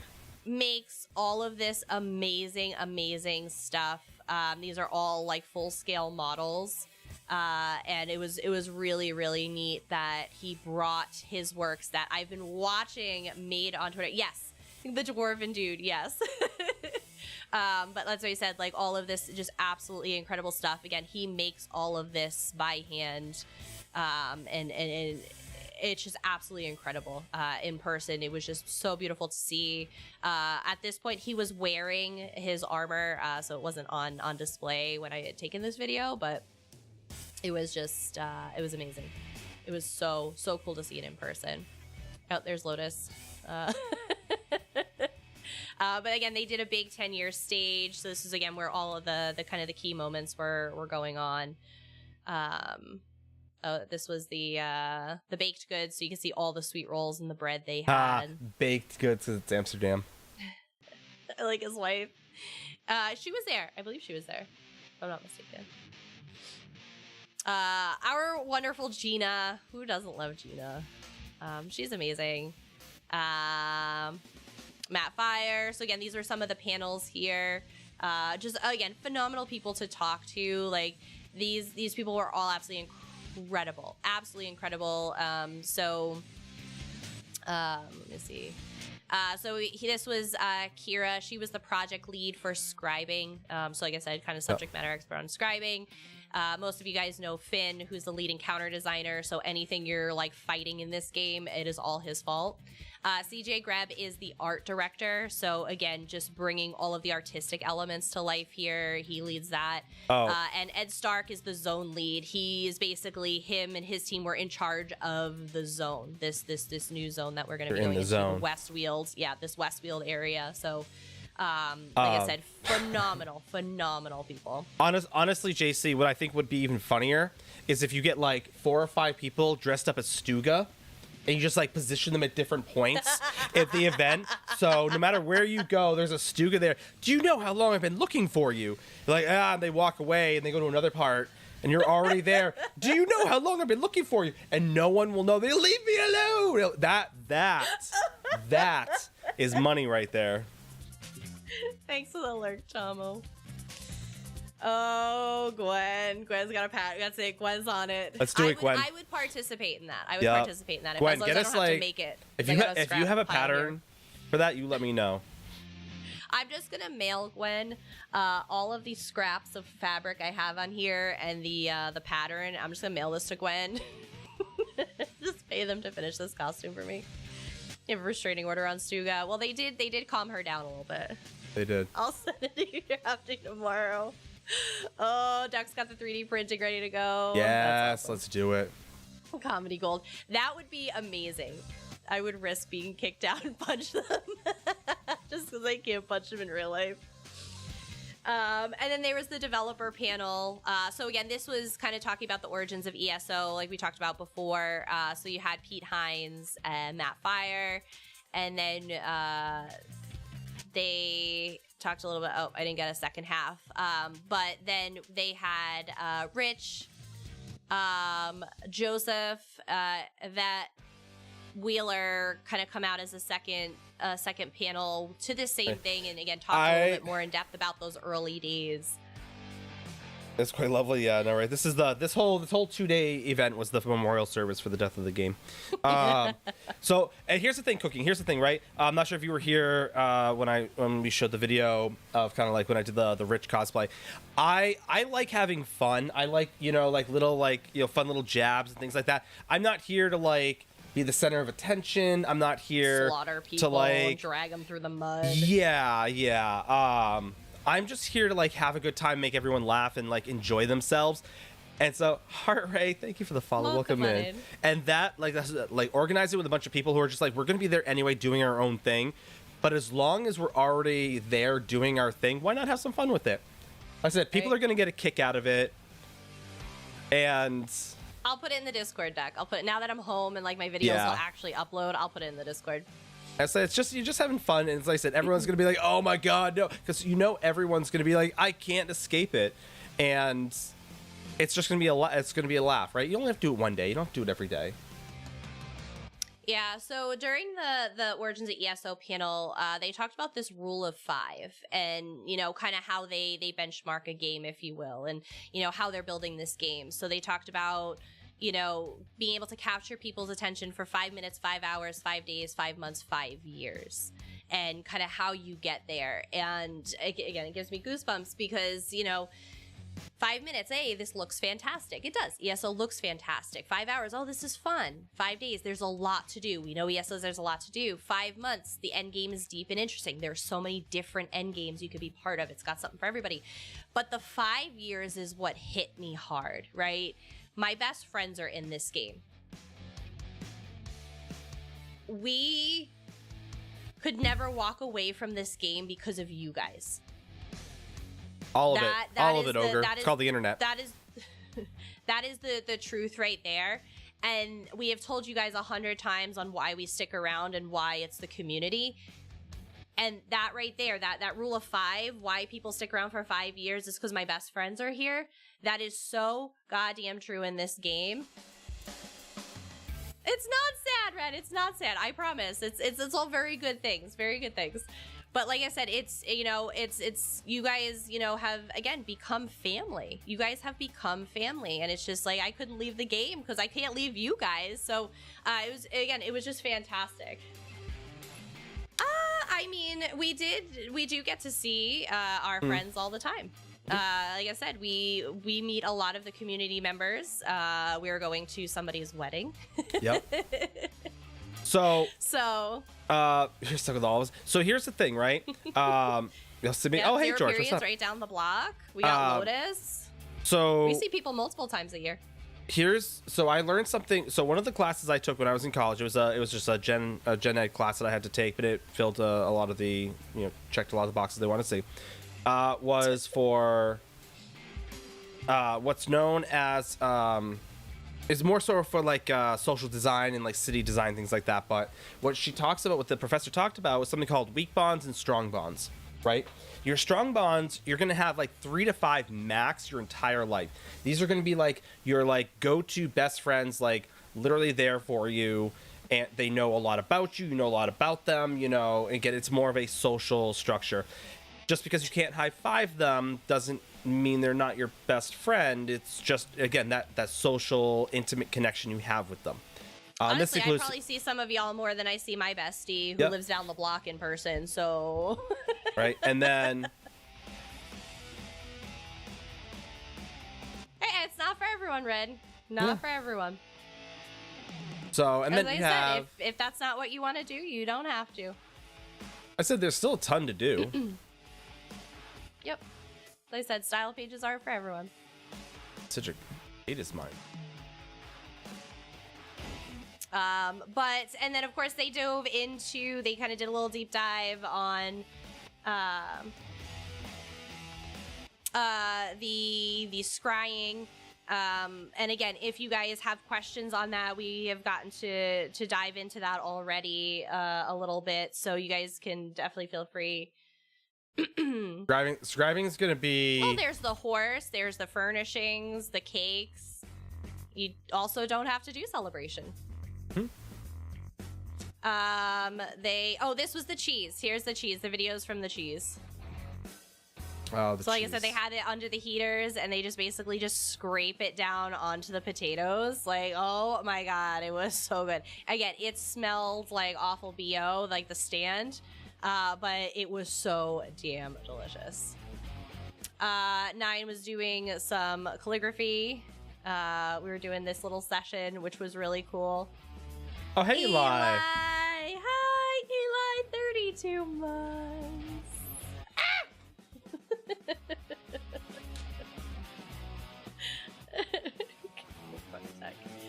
Oh, hello, Eli. We're just going over some event pics.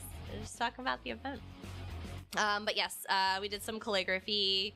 Nine's had previous experience with it, so obviously he looked really good doing it. I look like a hot mess. We'll show you guys the little outcome earlier.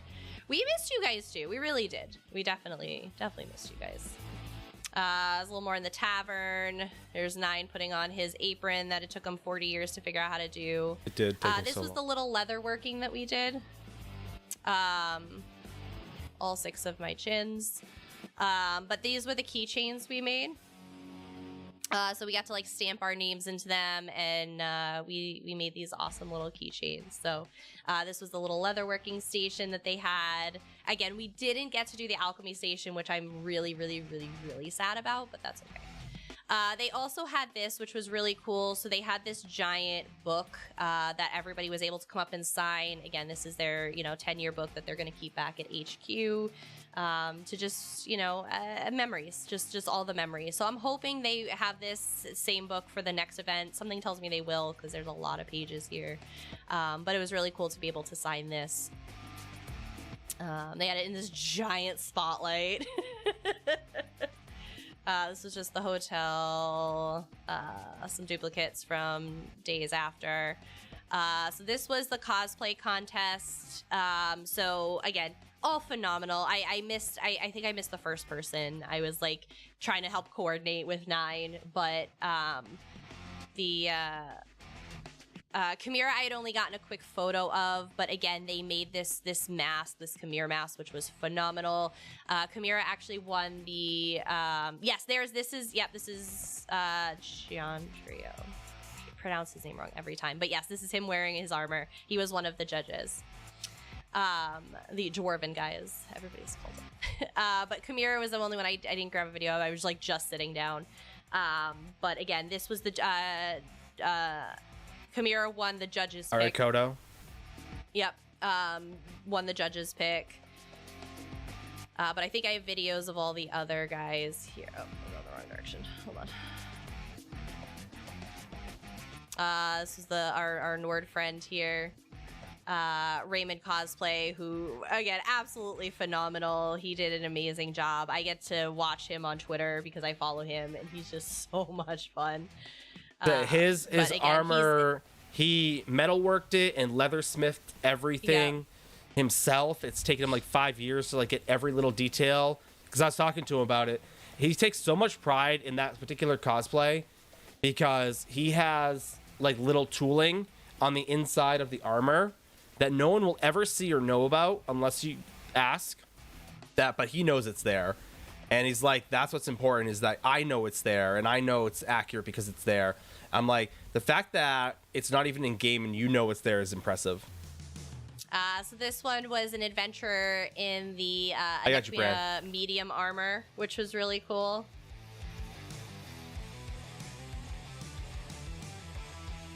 So that one was super neat. What else do I have here? Oh, this was the Hughes Bane guard. The Abaz Watch. The Abaz Watch guard, which was really, really nice too. Thank you for the giveaway. Ogre! All right, you guys have 180 seconds to get on this giveaway. Exclamation enter, quickly. Exclamation enter. Foxend logo stainless steel travel mug. Exclamation enter. Thank you, Ogre. We appreciate you. Get in on it. Enter all the things. So we had that one. This here. Oh, this was Azura. This was actually her first ever cosplay, which was so cool. Oh, I can't wait to see Ogre. I'll have to check it out. It shouldn't be case sensitive. I don't think so. I don't think so. I don't get to see any of it. It gets run by the program, so we don't even see. I don't believe I don't believe it's case sensitive. I don't think it is. But she did a phenomenal job, because actually this was the statue that I was considering doing the cosplay for. What else do we have here? Oh, this is Gwen. Look, it's Gwen. Guys, Gwen did a freaking killer job. The prosthetics, you can't see it here, like super up close, but Gwen did such an incredible job with, again, the beard and the nose prosthetics. Like, it was amazing. It was so good. That beard looks so uncomfortable. Well, how would you like to have facial hair glued to your face that's not normally there? I have facial hair on my face. It feels glued most days. I feel like that's a tough question to ask someone like me who has a... The Amulet of Kings. It wasn't that bad. But yeah, Gwen did an amazing job. This was... Oh, Kalia. So this was the winner. She ended up winning. She's a phenomenal cosplayer, if you guys have not seen her. But she did Vermina. Just all the scales on her dress are, again, all, you know, done individually. I think what she said was like 500 hours or something. Yeah, like 450 hours. Yeah, so she did a great job. She ended up winning. Which means that she'll be People's at... Choice. I think, yeah, right? the Arcanist was really good, yeah. The Arcanist here won People's Choice. And because... Macax, congratulations! All right, make sure you redeem through that link. If anybody thinks of trying and clicking on it, it's not going to work for you, so don't even bother. Yep. The good news is that the Vermina... Because the Vermina won... She got a all-expense-paid trip to ESO celebration in Maryland. Yes. So, high probability that she will be there with all her stuff. I feel like cosplayers are the type of people who, even though they don't have to cosplay, if there's an opportunity to, they will.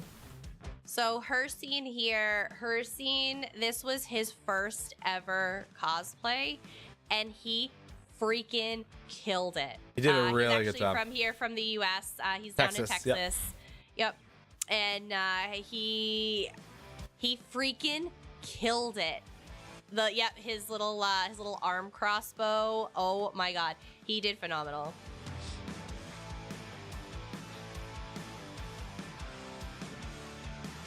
They cannot ogre because they have to link. They have to validate with their Twitch. So He made his brother's costume that day. Nice. that's awesome. Yeah, he did phenomenal. Who was his brother?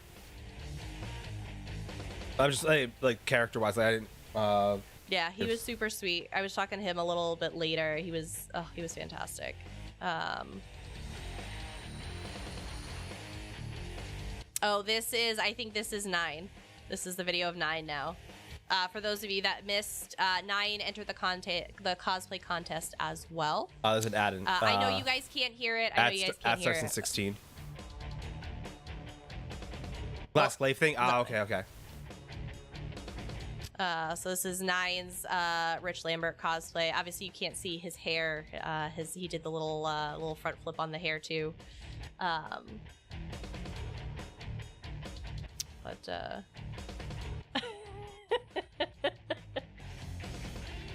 Rich just shaking his head. I was talking to Rich afterwards, and because obviously all the judges except for Rich knew that this was happening. So when the announcer had said, "Oh, hey, wait, we got one last minute entry," and Rich didn't have a card or anything like for them, he's like, "What the f?" He was like legit agitated. He's like, who is this clown coming up on stage? Right? Like, and then it was 9. And then he saw it. He's like, "Oh my god, worth it." Yeah, So it was a good time. It was a good time. So yeah, I'll post it up in the Discord so you guys can hear it. 9 stole a sweet roll. I did 3 costume changes that day. He did. This was his 3rd outfit of the day. This is 3rd outfit of the day. Honestly, I really enjoy this picture. Like, I'm not gonna lie. Like, this is such a good picture. But yeah, I was hiding in the bushes. And then this was Amsterdam. So this was just a lot of Amsterdam. I won't take too long doing it. But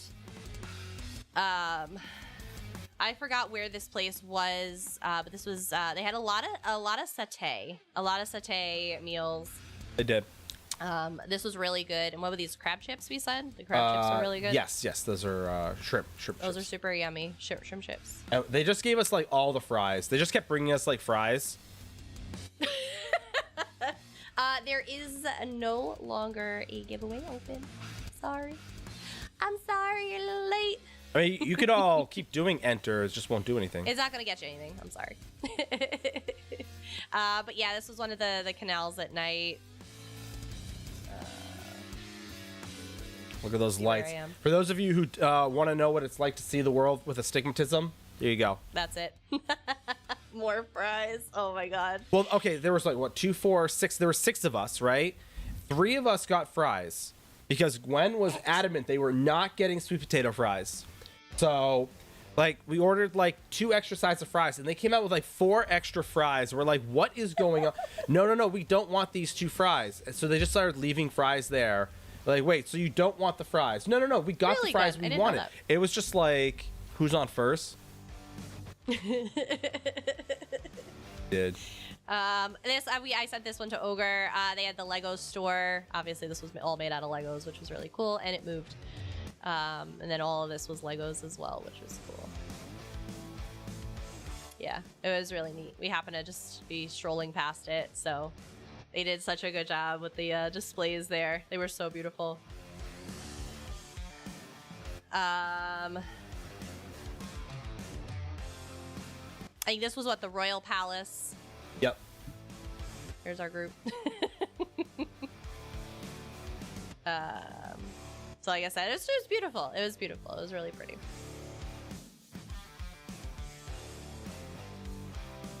Does anything else need to be said? That was Lotus ordering McDonald's. So Lotus like had to try a McDonald's sandwich to see, and he definitely All right, said Sean, it have a good tasted night. different. Good night. Thanks for hanging out with Sean. us.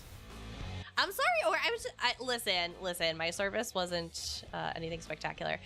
This was really cool. So this is a place that I know Gwen wanted to go to because we were just strolling around the city at this point, and it was super pretty. Nice I don't magnesium. I don't know the proper name of it, Gwen, if you happen to know it, but it was just really beautiful. This was all mosaic tile on the ceiling. It was absolutely stunning. Oh, stop. Magnesium, that's awesome. I'm glad you're really enjoying your time and having a great time again. The hallway. It was just really beautiful. Like I said, all of the whole ceiling was all mosaic tile, and it was just really, really nice. It's like mariner, marine kind of theme to it, but it was beautiful. It was super, super pretty. The name of the restaurant in our hotel was The Den. We were gonna start slapping Fox stickers on stuff, but vandalism is not really a charge I wanted to catch. Amsterdam. Magnesium. It's our pleasure. As I said, we just want everybody to have fun, joy. If we can make people happy, we're all for it. This is 9. Looking out the window. So we also went on the little cheese excursion. So these were some of the other pictures from it. Oh, I did yeah. Ogre. They had aminals. They had some aminals. It's, And then Pain. Payne holding his big black cock.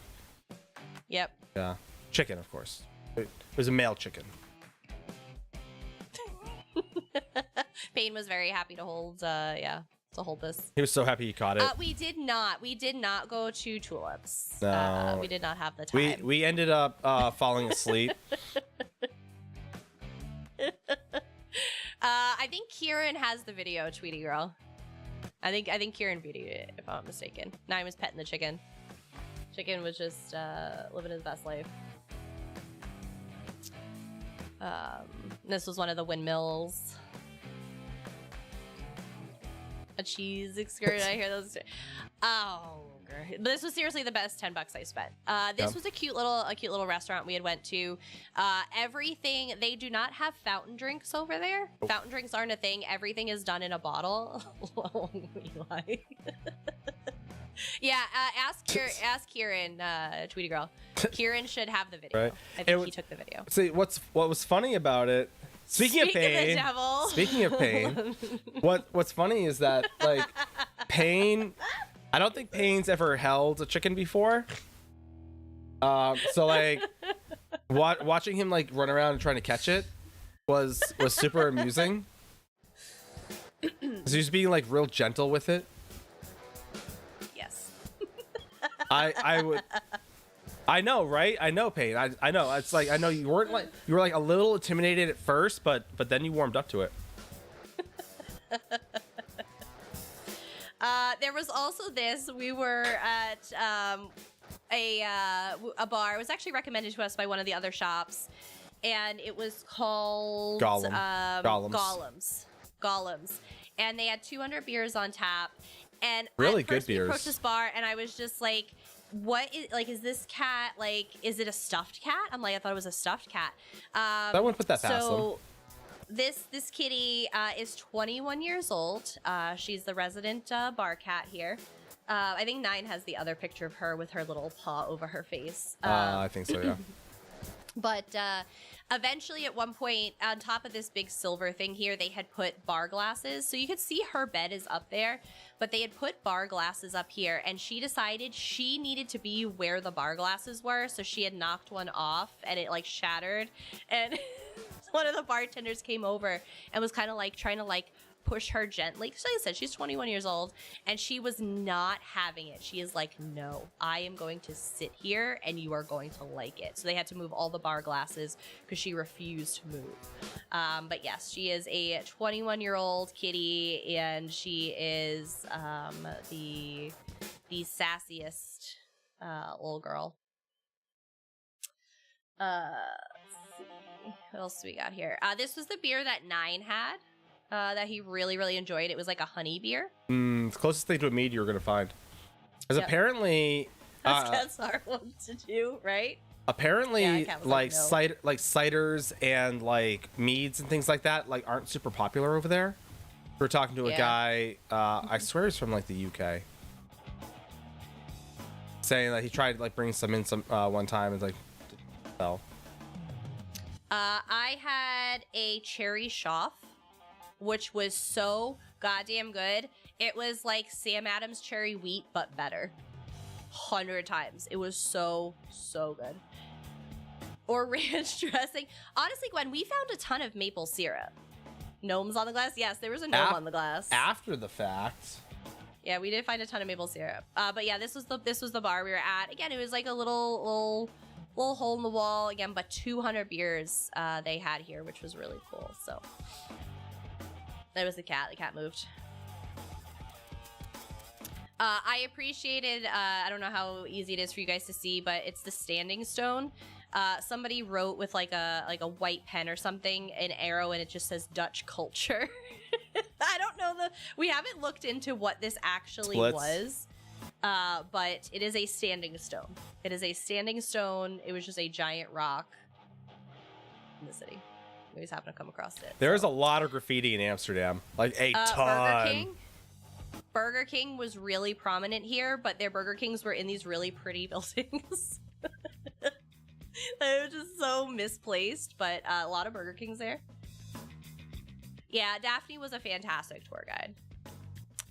All right, so these were the Stroop waffles. Oh, Magnesium. Oh, conductor, hold thank on. you so much. I have a baby to attend to. 9, if you want to switch back over for a minute. Yeah, we be can. right back. Yeah, okay. Chat, welcome to Arteum. I'm just running around fishing because you know how Ninja hates. Hello, Lotus. Oh, the missus just stepped away for a hot second. You know how Ninja hates fishing, and mainly because y'all forced him to do it for like 9 hours straight. I am slowly disliking fishing because I have to do it for a style page that I have a limited time to collect. Lotus is now the OG Giga Chad.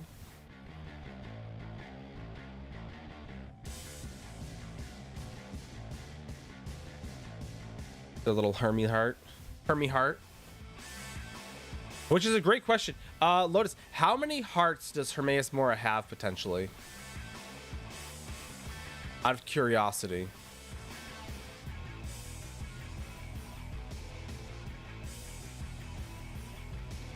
I just realized 17. Is it really 17 hearts? Is that like actual like canon? Or is that like speculated canon?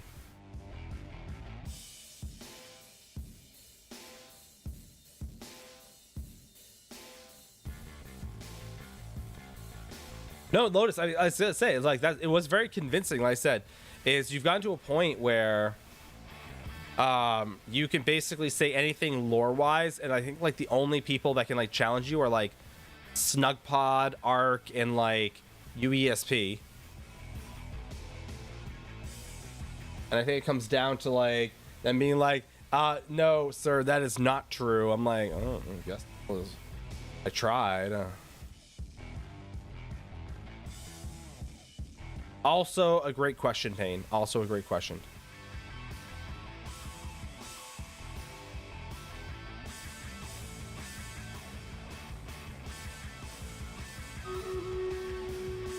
Because you know that.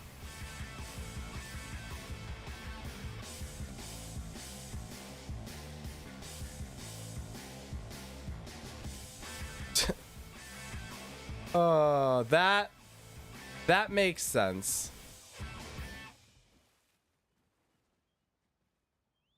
It's the biggest in Tamriel. Oh god.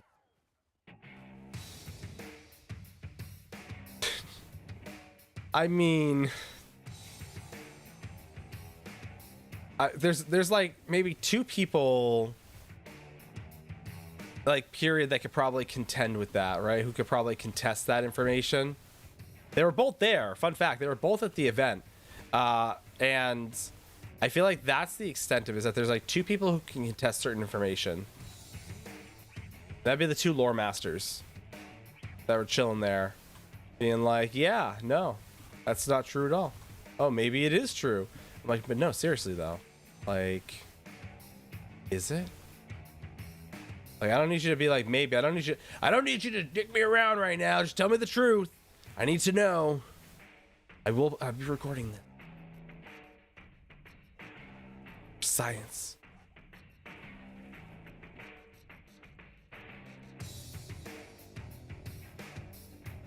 I know, right, Lotus? Oh, I was so excited. I wish I had a chance. I wish I had found him just like wandering about aimlessly, because I would have just sat there and like tucked on his ear for a little bit. You're like, I have questions. A plethora of questions. I got you, Snowy. Fishing hole. I'm trying to. Yeah, the kiddo's a little under the weather. He was fighting me on taking medicine. So we just kind of like let him sleep. And I don't know where he's at right now. Maybe he's hungry. Maybe he's finally hungry and he's up a little bit. A little bit of rest. He's probably not going to school tomorrow. What's up? In the closet. No, his water bottle should be on his table. So, yeah, but don't tell him that, Duck. I'm gonna let him know that he gets to stay home tomorrow.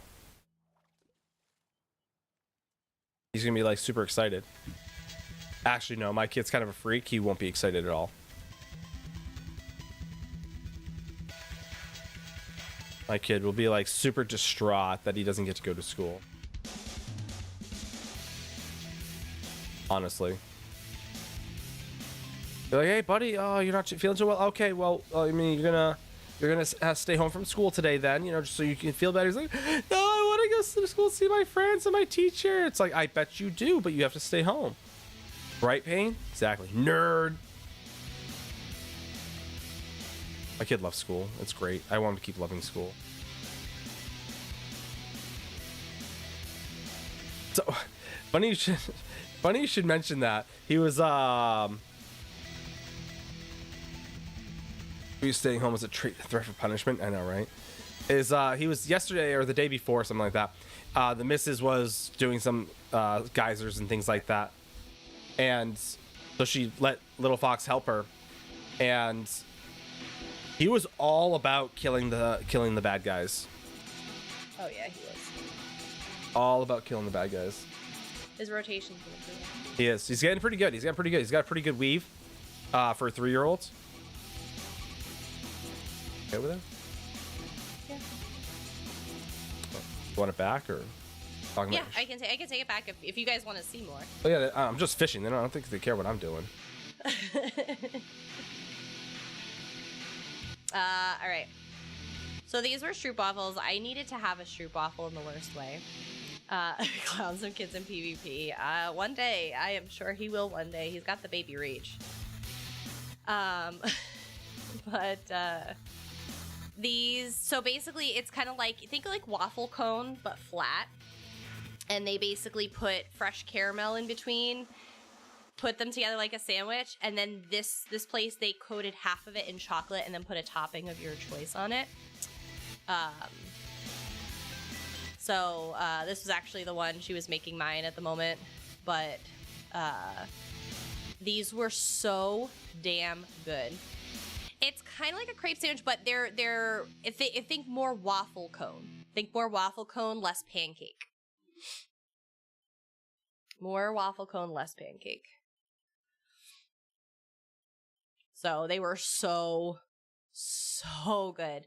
So basically how you're supposed to eat them is to basically put it on top of a hot cup of tea or coffee, and it warms it up and makes the caramel a little more melty. Wrong. You're supposed to eat it with your mouth. Oh, stop it. So I had to stop and get one. So this here was the medium one that they were doing, but they had small, medium, and like large, and they were massive. So this was the one I got because it was delicious. This is what it ended up being. And it was worth everything. Bran. No. One second. 30 coffers a day every day. These are just flowers that we took pictures of so we can identify, so we can plant them here. But we got cheese. We got cheese. So this was the place that we had gone to the cheese tasting. Oh my god, it was so good.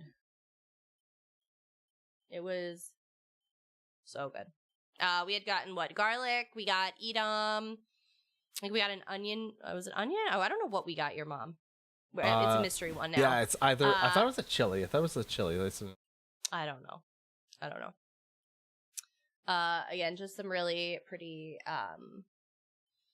random pictures of Amsterdam. We actually went here with Rad, Lolly, Hawkeye.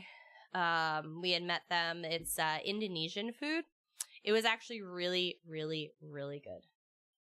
We didn't buy the Gouda, but we definitely sampled some.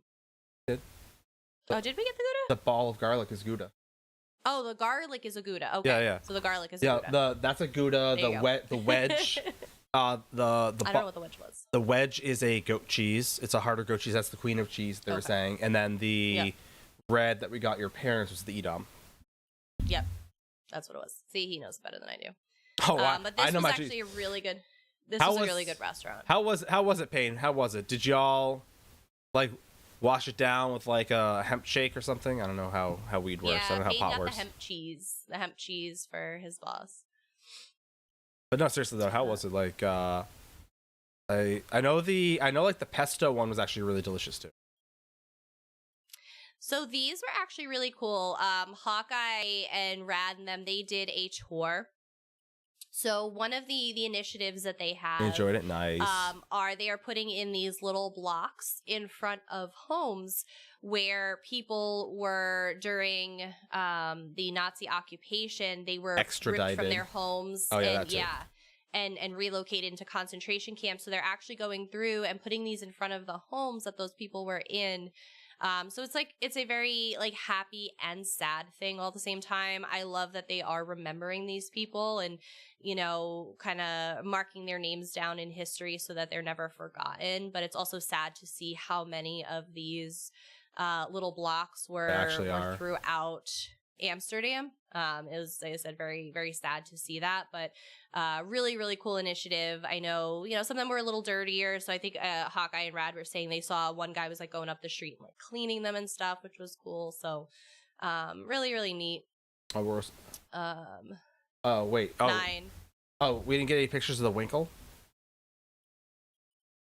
You took the pictures of Winkle. Oh, I'm sorry. They're on your phone. Guys, this place, this was a French toast I had. It was so good. Oh my god, it was so good. It was called the Winkle. They have supposedly one of the best apple pies. Like the original. Lolly had found out about it and took us there and treated us to a little bit of pie. It was very good. It was very, very good. But the restaurant was called Winkle. A little tiny. That there's a fat toast, right? So it was a French toast their syrup is less like maple syrup. It's more of a honey syrup. Wait, what? Picture of the class change token? No, maybe it might be somewhere. I think it's right up there with my flying mounts. I think the class change. I think so to get the class change token, I found out I was talking to Rich and Finn about this. Unofficially, not really true. To get the class change token, you actually have to kill the flying mount. And it'll be one of the lootable items. It's a rare drop, but you can get it from one of the flying mounts. No. I didn't say dragon mount, Yicky. I said flying mount. It's like a fish or something like that. Maybe like a motorcycle. I don't know. Snow Hippie, we do our best while we have running jokes to not harass them about stupid stuff that will never exist in the game and like harass them at every turn about that. So no, we did not ask them. Because then I'll absolutely never get it.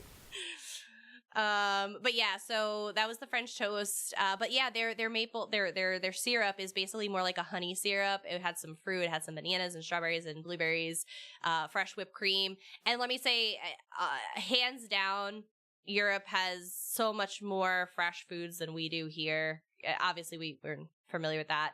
9 did an eggs Benedict. This was the California one, right, or something like that.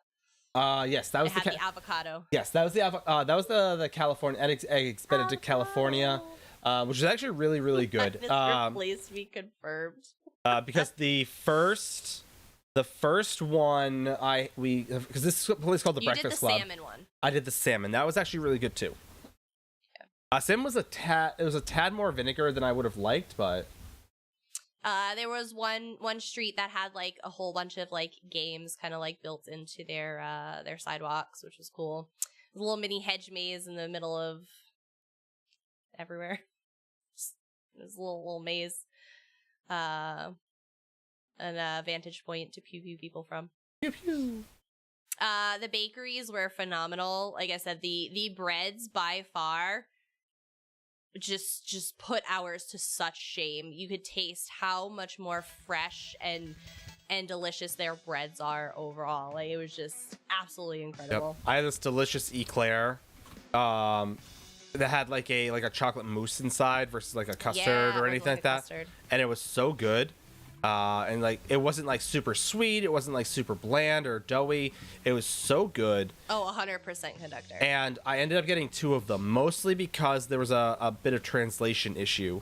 When I said, when I was looking at the missus, oh, do you want one? She said no. And I said, okay, yeah, can I get 1? They handed me 2. Yeah. So we had 2. So I got 2 of them. I had the stroopwafel.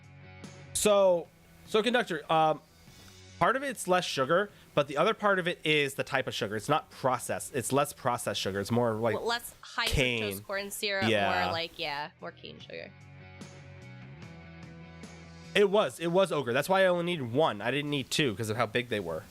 JC, we're going to be starting to put out a ton of videos because PTS launches on Monday, so you guys will get some.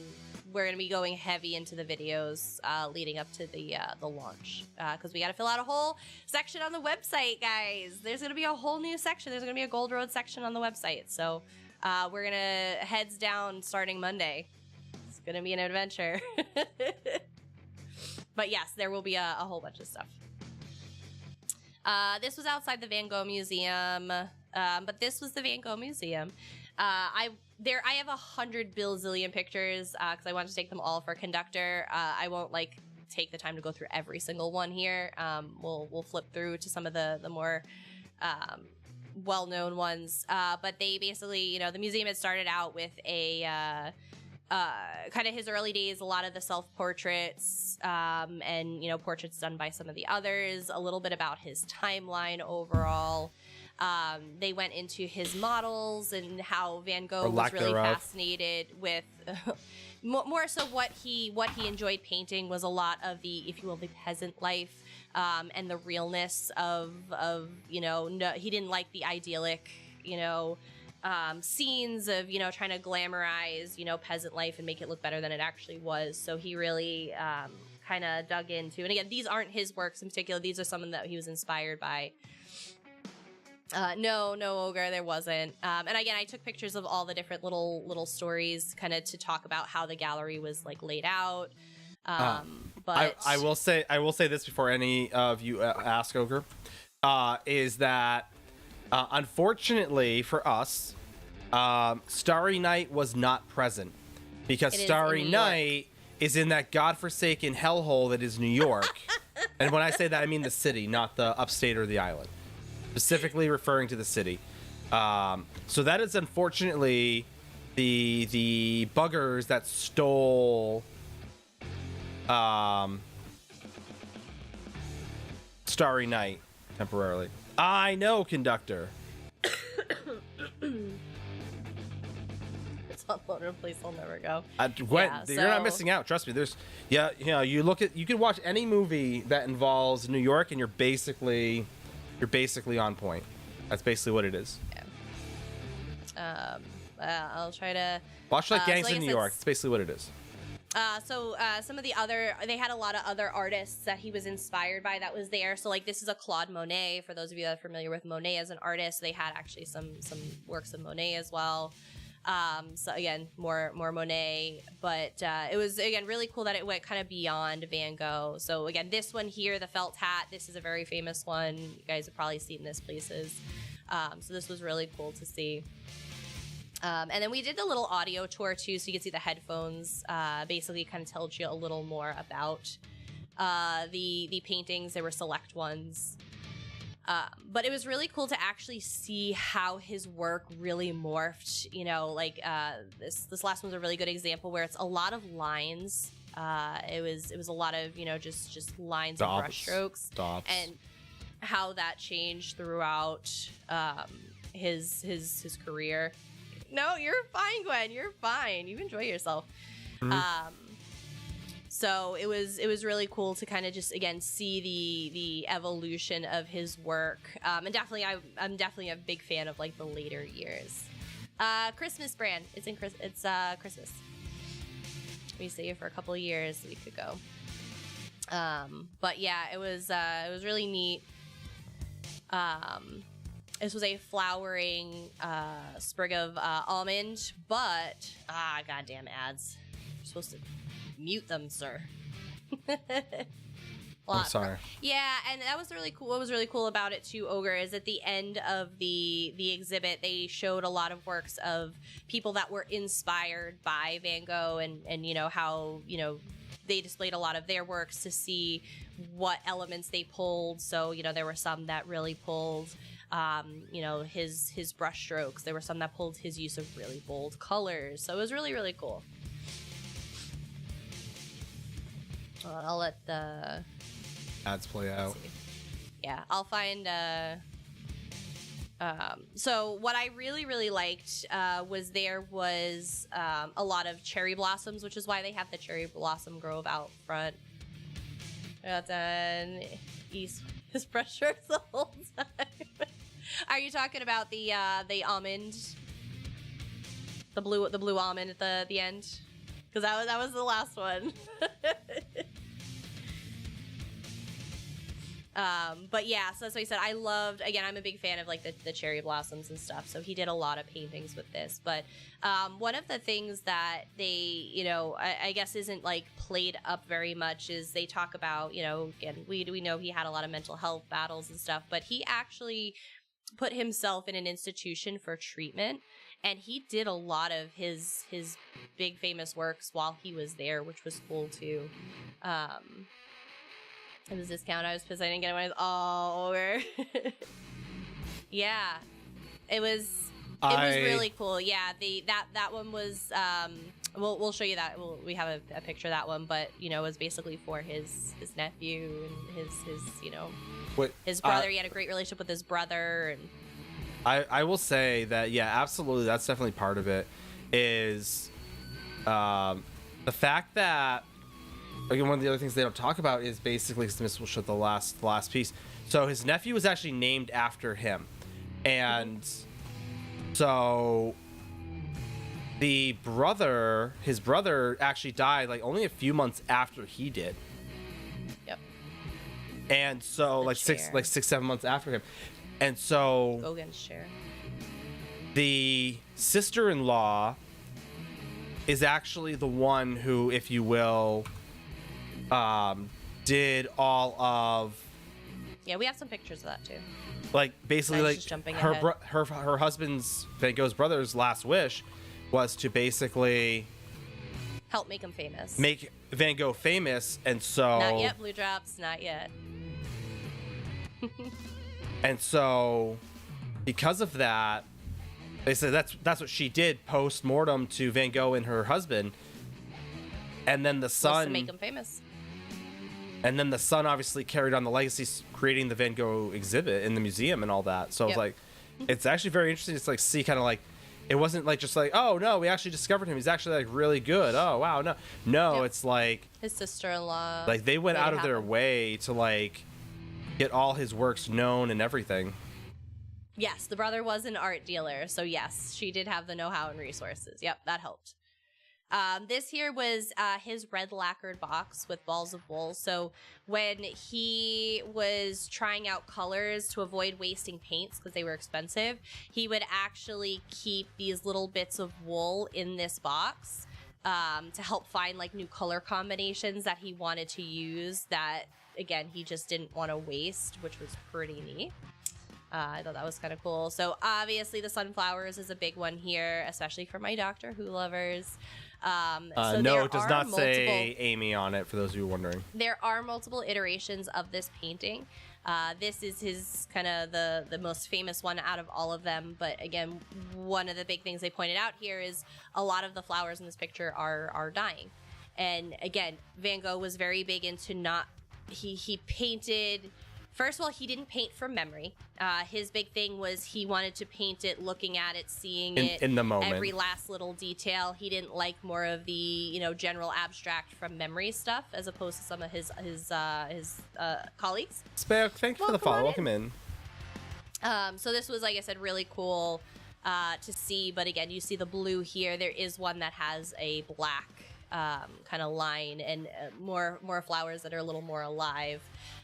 But there are, again, a couple iterations of this painting. This is his kind of the original where it started. Landscapes were big for him. Outside of painting, he also very much, would sketch and things like that. And again, all of this stuff, I'll put this up in the Discord or do a link to like an album or something so you guys can read through this. I wanted to make sure you guys had the opportunity. And they talked about his mental health journey and kind of he basically the whole ear situation. We didn't get to go to Anne Frank house. We didn't. We were kind of ran out of time. But the ear situation was actually sparked by obviously it had to do with his mental health, but it was a fight he had with one of his colleagues. They were kind of living in this house. Van Gogh wanted to create, if you will, streamer house. If you guys are familiar with streamer house, he wanted an artist's house. He wanted artists to be able to come live together, inspire each other, all of this stuff. And so one of his, his friends had kind of done that, and they had gotten into a fight one night, and he just cut his ear off. Yep. Basically, the friend said he was going to leave and stay at a hotel for the evening, and basically cut his ear off and brought it to a prostitute. At which point they called the cops. Yep. And they got him admitted, and yeah. So that's what I said. So that was, I know, again, he's very famous for the ear incident. But like I said, this here is a little bit of a timeline of kind of his mental health journey and the help that he had gone through and some of his kind of big points. So this actually was the house. This little yellow house was that house that they wanted. The most cultured. There were a lot of people who got the chance to do some other fun things too. We definitely weren't the only ones. But like I said, we definitely wanted to experience a little more. That's why we'd stayed a couple extra days. So this painting here was actually done by his friend, the one who stayed at the house. Don't lick your brushes. Gauguin, who, again, his friend that had stayed with him, who very much, they said this was a great example of someone who he liked to paint from memory. He liked to bring his own artistic elements into it. So they pointed out like the background of this painting where, you just see kind of just a line of color, right? It's nothing, super special back here. It's not detailed. But this was actually a painting of Van Gogh doing the sunflowers, which was really neat. I thought it was a really cool perspective on again, such a famous painting for Van Gogh. Again, this is a lot of Gauguin's work as well. So one of the things Vincent van Gogh had wanted was his artist friends to basically paint self-portraits of themselves and kind of send them out to his friends. So this one here was Paul Gauguin with Emile Bernard in the background. And then, of course, he did the opposite. Emile Bernard, this is his self-portrait with a picture of Gauguin in the back, which was kind of fun. I thought those were really neat. And then Charles Laval was another artist who had done a self-portrait as well and said this. So right, but what's amusing is that Gauguin and Bernard, if you will, were like being a little cheeky because they also painted like their own picture in the background of it. Did I not just say that? Yes? No? Thanks for listening, Nine. I was listening. But this was Vincent's sister-in-law here, and little Vincent. And again, kind of just talking about, again, how she had carried out her brother's wishes to make sure he, Vincent was remembered. Again, I love the peach blossom, all the blossoms he did. There's so many beautiful works. This was a terrible picture that didn't focus properly, so ignore that. This was the chest where a lot of the works and letters were kept, mostly the letters that he had wrote to his brother. ESO 10 is the ESO 10th anniversary. So ESO has officially turned 10 as of earlier this month. So it is going to be a big 15-month celebration, celebrating a decade of ESO. Mm-hmm. So we had went to the global celebration that they had in Amsterdam a little earlier. So that's what we're talking about here. Yes, 15 months. 15 months. Right. Obviously, we're going to celebrate ESO every day, but well beyond that. But the official celebrations, and the reason, again, for that is because, obviously, during the 10-year event in Amsterdam, they reminded us that, well, yes, but also, 15 months later, it was released on console. Mm-hmm. Which is why 15 is so important. So this was kind of the part of the exhibit where we finally hit. These were the paintings he had really done while he was in the asylum in St. Remy. And again, his big thing was just painting to keep his spirits up and to help Sanity. him find the things he loved and whatnot. So sometimes he was allowed outside, sometimes he wasn't, depending on how he was doing. But it was always really cool to see with someone. What he was able to paint. So he had painted a lot of stuff in the gardens, and again, you could see his paintings have very much changed from a lot of, like I said, the lines and the dashes and the daubs and all of that stuff to kind of very, very different. So it was really cool to see the progression of his style and find what he loved. This one, I don't know what it was about this painting that I absolutely love. And again, you could still see that similar, the strokes and the daubs and that stuff. You can still see it in his work, but again, very different than when he started out. And I don't know what it is about this painting that I really, really love.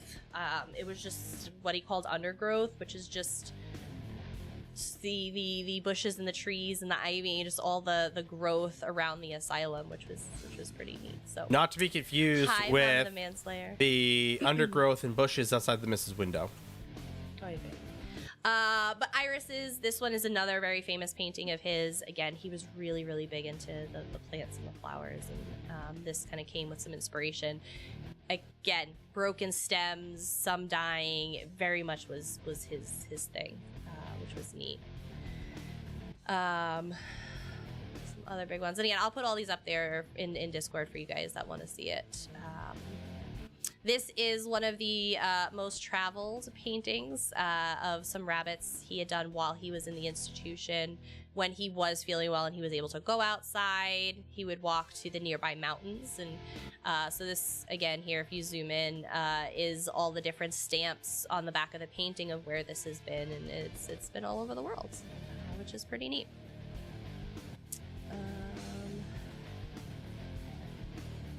Again, a lot of nature. This one you guys may find familiar. Again, if you're also a Doctor Who fan, the wheat field with the crows, which was kind of cool. Yeah, that was a good one. That's another big one for him. And then again, some of these are also, again, supporting artists, not necessarily his. Now, Magnesium, remember, the big thing we tell people is we love ESO just as much as everyone else. I honestly, Gwen, I thought about it. But we don't want to get burnout. We don't ever want to get burnout. This here kind of just, again, talks about his passing. His brother actually was buried elsewhere, and They exhumed the body. they exhumed the body and actually had him relocated next to his brother. The wife did, so that they are together. They are side by side now. And then again, they talk about the end of his life, and I appreciate that they put the suicide prevention information in here as well, because again, he did pass. He had shot himself in the chest and had died 2 days later to obviously his wounds. But like I said, a very, very tragic ending to his life, and again, it would be interesting to know what he thinks today. He's such an incredibly respected and revered artist. And I said he was what did we say? He was like 36. 37. Same age as myself. Yep. I took a picture of this one. This is a mud crab on its back. Key to new ESO is going to be great. So the almond blossom. So this again is another really famous one for him, and it was a gift to his brother and sister-in-law in honor of their kiddo, his nephew. It's basically for the nephew. He's basically made it for the nephew, knowing he was going to be born, and then they said like a month or two before he. I'll take the blame, Magnesium. So yeah, like I said, I again, as someone who's a huge fan of blue, I love this painting. But yeah, so like I said, these were, and then they had a side exhibit which had, basically, I really wish they had his baby blanket. Gwen, we actually got the that painting, that pattern, if you will, as like they had the bears. You saw the little bears, the teddy bear. We got that for the kiddo, for our little fox, because he likes his little plushes. Yeah, so he's got that pattern, and then so this guy was in kind of a side exhibit, but this was also again another very famous one, Vincent van Gogh's bedroom. So my underwear is outside. I'm sorry. What I said. Icky, why is your underwear outside? Are you like drying stuff on the line? I'm hoping that's what that means. I am really, really hoping that's what that means. But yeah, so as I said, it was a really great museum. We were there for a while. It was closing. It was closing when we got there. This place, for those of you, I'm sorry, the picture's like crooked, but for those of you who are not familiar with Faneuil Hall, but if you guys are familiar with Faneuil Hall, I basically found Amsterdam's version of Faneuil Hall. So it's basically this little place that has a ton of different food stands. Oh, fair. That makes a lot more sense, Yuki. This here is basically, it was a food hall. It was called Food Holland. And Food it Holland. just had different stands. Food Holland, food like serving, this year food was eating. Sushi, the rough kitchen. That's what I was showing before. I did the pulled pork and potato wedges, which was good. Their barbecue there is less sweet, and it's got a little bit more of a zing to it. But this was a really cool little place. Also, I have this. It's an empty bottle. This was a $3 bottle of wine, and it was one of my favorites, and I'm going to try and find it, which is why I took a picture of it here. She will. This was the last day we were there. We went and got pancakes with Rad. And of course, I didn't actually take a picture of the pancake itself. I took a picture of my tea. Their tea is very much like hot water, and it's just lemon and ginger in it. But this is, again, how they recommend eating stroopwafels, is you have like a little dish on top, and you put it in here, and again, it makes the caramel all melty and delicious. So yeah, this was the place. It was called Pancakes Amsterdam. Pretty self-explanatory title. If you're wondering what they serve, it's crepes. So a Dutch pancake that's what we had, was Dutch pancakes. I'll have to see if I can find Rad's pictures because she took a picture. It's but a the crepe. Dutch pancakes are basically like kind of how we know crepes to be, very, very, very, very thin. They can be savory, they can be sweet. It was chocolate sauce and cookie crumbles, which was really good. What did you do on yours? It was like an apple pie. It was like apples, and there was some whipped cream and some almonds. Yeah. A little weird. Oh, brother. But yeah, I think Rad this time, I think she had a savory one when we were there. Yeah. Like some veggies and stuff. Quebecca's ruined him. Yeah, they also did have, you could get American pancakes, which were, the big fluffy pancakes. But we're like, you know what? Let's do the Dutch pancakes. I'll see if I can find some pictures. I'll see, because I know Rad took a picture of all of our stuff. But yeah, it was just really cool. And it was a good time. This was one of the churches. I forgot which church Hawkeye said this was. Because I know it's the patron saint of prostitutes. Nicholas. Saint Nicholas. Nicholas. This is Saint Nicholas. Yep, just like your named after your cousin, or just like your cousin's named after, I should say. Fair. Just saying. I wonder if they knew that before they named them. This was their metro. They had, like I said, a lot of like fun little like art and stuff kind of like built into the walls, which was neat. Blue Drops, are you talking about the stroopwafels? Because those are delicious. Not a problem, Electra. Not a problem. Yeah. We're here. Obviously a canal by day, in case you know what a cow looks like. This was our hot mess selves trying to come home looking like trash. Was the plane. They are delicious, Blue Drops. I actually have a bag upstairs. There was this guy who was laying in the seat with their feet up on the walls. We didn't get to go to Anne Frankhouse, Yuki. We didn't get to go. We ran out of time. There was a lot. There's a lot of things going on. How is that comfortable? How is that sanitary? Oh, wait. Hold on. Pause. Time out. Chat. Hold on. Chat. I know what's coming. Chat. Hold on. Chat. Hold on, chat. Hold on. Let me collect this shell real quick. That was my last picture.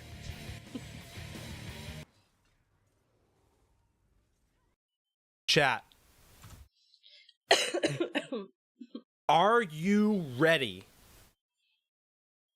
How many of you like dramas?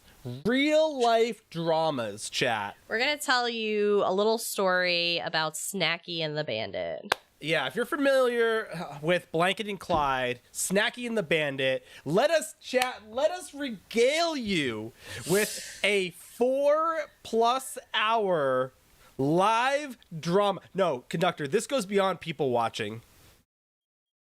We were invested. We were invested. This was like, I got through like one movie, the entire 7-hour flight, because I was more invested in what was going on here. All right, picture it. Amsterdam, flight 1707, April 10th, 2024. I feel that. All right.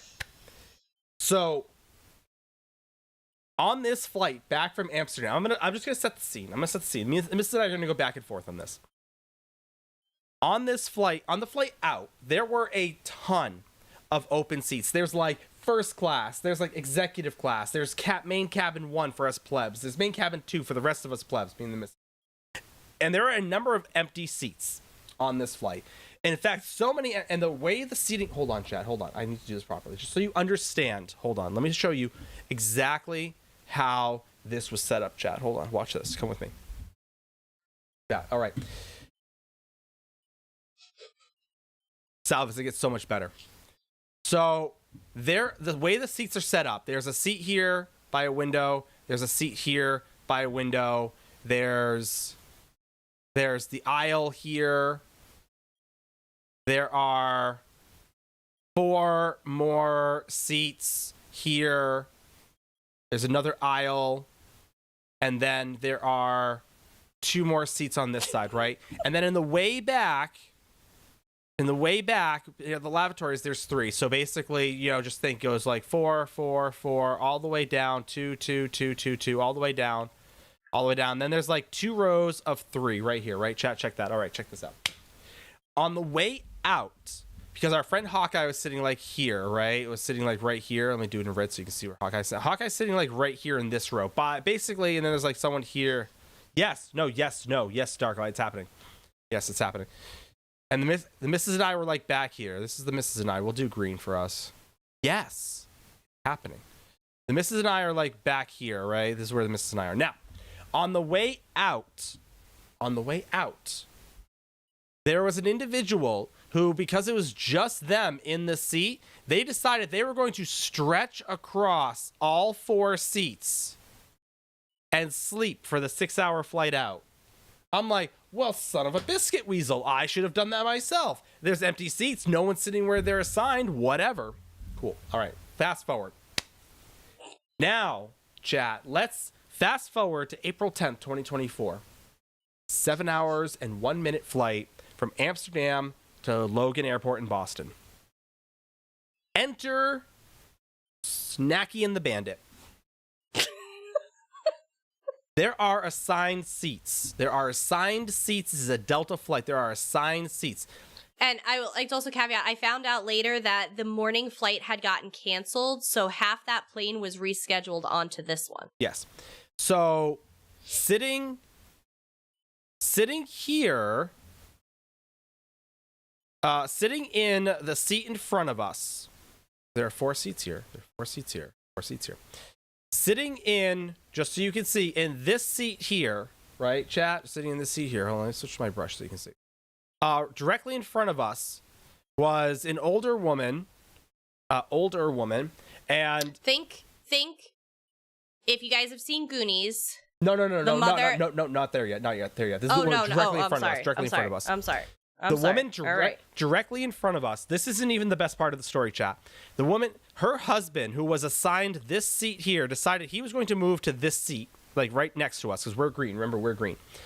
He was going to move to this seat since it was empty. Originally, he moved next to where he was supposed to sit across the right. aisle, but somebody showed up and was like, hey, this is my seat. And he was pissed off he had to move. So he went back to his seat for like 30 seconds and then moved to the one right across from us. His wife, so he was doing whatever he was doing. His wife was watching like softcore the entire, like half the flight. Yeah. Every time we just like happened to peer through and see what she was watching, there was like There was man doodles. There's like, there was like softcore the entire time. So that's a completely another story. Enter in, Blanket and Clyde. Enter in Blanket and Clyde. For those who are wondering just what this woman looked like, just so you know, this isn't being mean, this is what she looked like. You're prawn. basically, like there was man doodles on that TV, and I just wasn't. I don't know what was going on. This is what she looked like, minus the beret. In fact, she was also wearing a black shirt, so this is actually very accurate. So minus the beret, she had this color shirt on or a red, some sort of windbreaker jacket. All right, cool. So you now know what she looks like, right? So, all right. So there's that. Her assigned seat, we'll make her red. We'll put her in red. Her assigned she did have a red seat, jacket, yeah. because she did have a red jacket most of the time, was up here in one of this row of 4, because it was her and her husband. Just her and her husband is what we thought first. She at 0. Now these 6 seats back here, these 2 rows of 3, were for. No, he wasn't. We're for the flight attendants during the 7-hour flight to like sit and relax. I know, conductor, it was. At first, we didn't notice it, but she came all the way. I'm gonna do her in purple just so we can see her pathing, right? She'd come all the way back here to sit in this seat. She come all the way back. Now, she's like row 44. We're back here in like 57. So she came back like 10 plus rows to sit in this seat here that belonged to the staff, to the flight attendants. And I think 3 times the same flight attendant said, ma'am, get back to your assigned seat. She'd get up and she'd waddle all the way back up. And a few minutes later, she'd come all the way back and she'd look around and sit down. He'd kick her back. And then, so she eventually stopped going to this seat and decided that she was going to come to this seat here, right in front. Now, for those who don't know, I didn't know until the missus told me, on a long flight, other than the fact that they were giving us like meals like every like other hour, it felt like. If you want a snack, they don't do snack service. Because remember, there's like 1,000 people on this plane, supposedly. You just go to the back, which is right back here, and grab a couple snacks and go sit your happy butt back down. Eventually, when she figured this out, her new path was no longer to this seat here, but she'd sit in this seat, and every so often, she would reroute herself back here to where the snacks were. And then she'd meander down this side and go to the the main cabin 1, and she'd disappear. And then she'd come back down this way to main cabin 2, and grab more snacks, and then come back down here and sit in the seat that she acquired. And now we're like, what is she doing? Is she going to get yelled at? She's not supposed to sit there. Like, you have assigned seats for a reason. Eventually, and at some point, again, the flight attendants were busy doing their job, so they weren't there to yell at her. Eventually, I'll do him in blue. Her husband, who was sitting over here, not his assigned seat, I might add, not his assigned seat, also began tracking and sitting in this seat here across from her so they could talk and formulate their heist. And when she wouldn't get up, he'd come back here, and then he'd track all the way back up to cabin 1 and back again. And they would grab like 3 or 4 snacks at a time.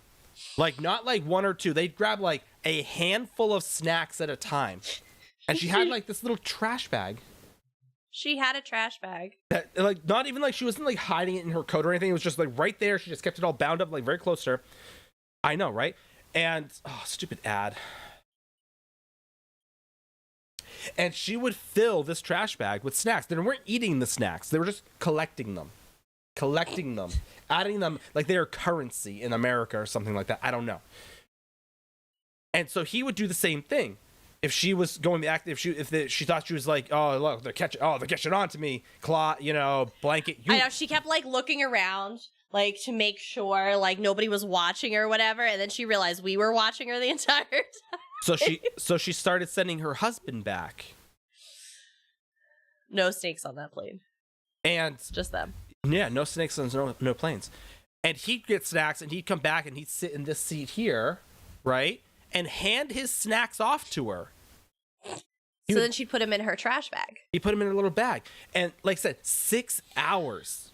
They're just like meandering up and down. Now, let's still did. Conductor. She knew she was doing something wrong because she was looking for the flight attendant. Yeah, she just didn't want she was looking to see who was looking. Right? Now, at one point we're like, oh, they're just swiping snacks and things like that. So they're like, oh, well, they've hit the back of the plane too much. Timon and Pumbaa probably. So they hit the back of the plane too much. So they would go all the way to the main cabin 1 / the first class, business class, executive class, and try and swipe stuff from there. That probably didn't bode too well. Because again, regardless, they kept getting kicked back. Yeah. Because regardless of the sit down and wear your seatbelt sign, they were just up and wandering around, like they escaped from like a nursing home or something. They're just wandering. Like, excuse me, where's your handler? And after 6 hours, we finally figured out why they were back here, and 2, just kind of meandering and not in their assigned seats. Apparently, because at some point, a very tall individual waddled. I say waddled. He was relatively lanky. Well, because he was half asleep. Well, still that was more so what it was. Disheveled, kind of like staggered back to where the 2 were because he didn't know where they got to. I could only imagine me like, oh, have you 2 been completing your mission? He was asleep the whole time. Apparently, there are 3 assigned seats. These are seats here that were assigned that they paid for. These 2 individuals, Mom and Pa there, Snacky and the Bandit, had given up their seats to their son so that he could lay down comfortably and sleep. Which is why they were all back here swiping snacks, so that when the giant arose from his slumber, they could offer tributes of a trash bag worth of snacks to him. and you think, oh, he's awake now. They'll go back to their assigned seats. No. They stayed back here to continue swiping snacks. Now, the best part about this, the reason they were going after, back in purple, the reason they were back here looking at the flight attendants' chairs is because the flight attendants had the little bags, goodie bags, if you will, for the first class that included like a bottle of water, a set of headphones, yada, yada, yada, stuff like that. And they were trying to swipe 1 or 2 or 3 or 4, basically anything not nailed down. They grabbed like 3 blankets and like 4 pillows because at one point, before we knew about the sun, she went back up to their assigned seats and like took a blanket and like laid it out And all I'm thinking, I'm talking to the missus, are like, are they creating a nest up there? Like, what is happening? What? Because we didn't know about the sun. So she's just laying this blanket out. Like, what is she doing there? There's like 4 seats. There's just like she's just like sending a blanket down. Like, what are you creating, a tent? Like, come on, Cotton, let's go. We gotta like. I asked her. Like, hey, Cotton, let's go. We got a mission. But first, let's create our little like fort. You know, no flight attendants allowed. There's a sign. They can't come in. There's a sign on it. It's like, what is going on? And then we found out that obviously there's sun there, so she's like throwing a blanket on them, because apparently the 1, 2, 3 that they were given weren't enough. She had to swipe like 4 more. That's nice. exciting, That's Aster. awesome. Have fun. That's gonna be a good time. And so now, when the flight attendant came back, they were just passing out like orange juice and like water, right? Regular tap water, nothing special. We're in the plebs, you know, we're in the back main cabin too, whatever. The flight attendant's talking to the husband, and she's like, would you like juice or water?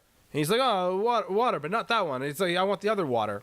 Well, she's like, well, we have sparkling water or this water. He's like, no, I want the other water. They wanted the bottled water, which is reserved for first class. They wanted the first class, the first class mineral water. Yeah, they wanted the big fancy water. And the flight attendant's like, well, I have this water or sparkling water. Those are your choices. And he's like, He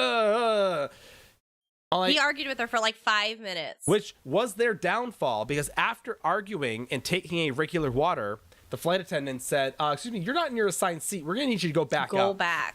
Like, if you didn't argue, if you just shut up, took the water, they would not have probably said anything for like the last hour of the trip. Yep.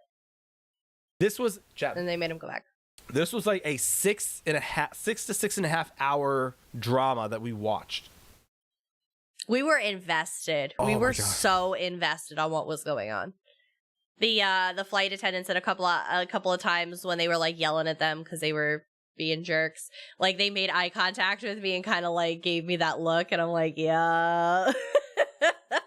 Well, they weren't doing anything worthy of having the air marshal like involved. Yeah, that's what I said. They were just being old and crotchety and whiny and snack stealers. Right? It was the wildest thing. It wasn't enough to be a felony, I guess. Oh god, it was so wild to watch. Yeah. So yeah, Snacky and the Bandit. They were interesting. Yeah, and then the lady in front of us with the soft core. It was a wild time. It was a wild time. So going there really wasn't too bad. Outside of not having... Nine's chair was broken, so he couldn't use the aux port or his TV. So there was that. That was a little disappointing. You do have a battle that's been ready for a while. I know, I'm running it right now. But yeah, so... But no, the flights weren't that bad. Going there, we had the option of manicotti or... Basil, chicken basil. No, it was the butter chicken. The butter chicken was going. Yeah, the tandoori. And then...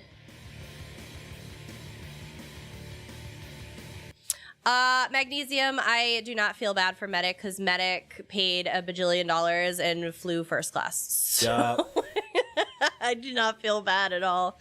And to be fair, his flight wasn't, he must have had a layover because we had a direct flight and it was 6-ish hours on the way out 6 there. 6.5 there. Yeah, so 7 home. If he's flying first class and it wasn't a direct flight for 9 hours, I question My something. My sympathy is non-existent.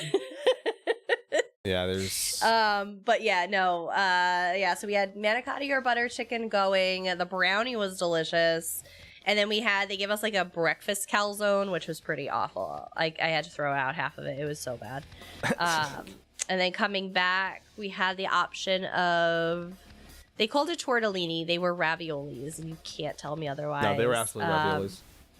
Or the basil chicken. Basil chicken was pretty good.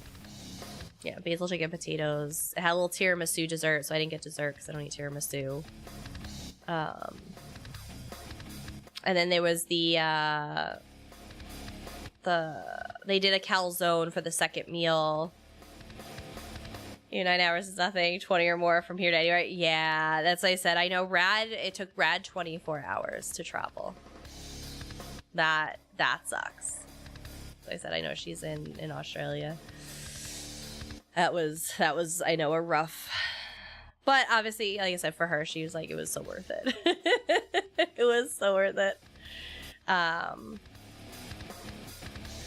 But yeah, no, that's what I said. The 6-7 hours wasn't that bad. It wasn't that bad. I remember coming home from London. I was having an issue where my legs were swelling, which was EVT. Made it uncomfortable coming home from London, which was like 7 hours. But these flights were good for us. Yeah, they were. Like I said, the straight shots were great. Like I said, we had no issues with customs. Definitely not the worst flight I've ever been on. I'll tell you that much. Yeah, magnesium. Like I said, the only one we know of for US is next year. It's the big global one next year, which we plan on doing. It's a 7-hour drive if we want to drive, which we might. We were thinking of taking my parents and little Fox with us, having them kind of watch him when we're doing the ESO stuff, but then stay a few extra days and do like the Smithsonian and stuff and do a little family trip out of it. But yeah, it'd be like a 2-hour flight, not even, and then a 7-hour drive. So depending on what we want to do, but because if we do the drive, it's probably going to run the same, but at least we have the vehicle.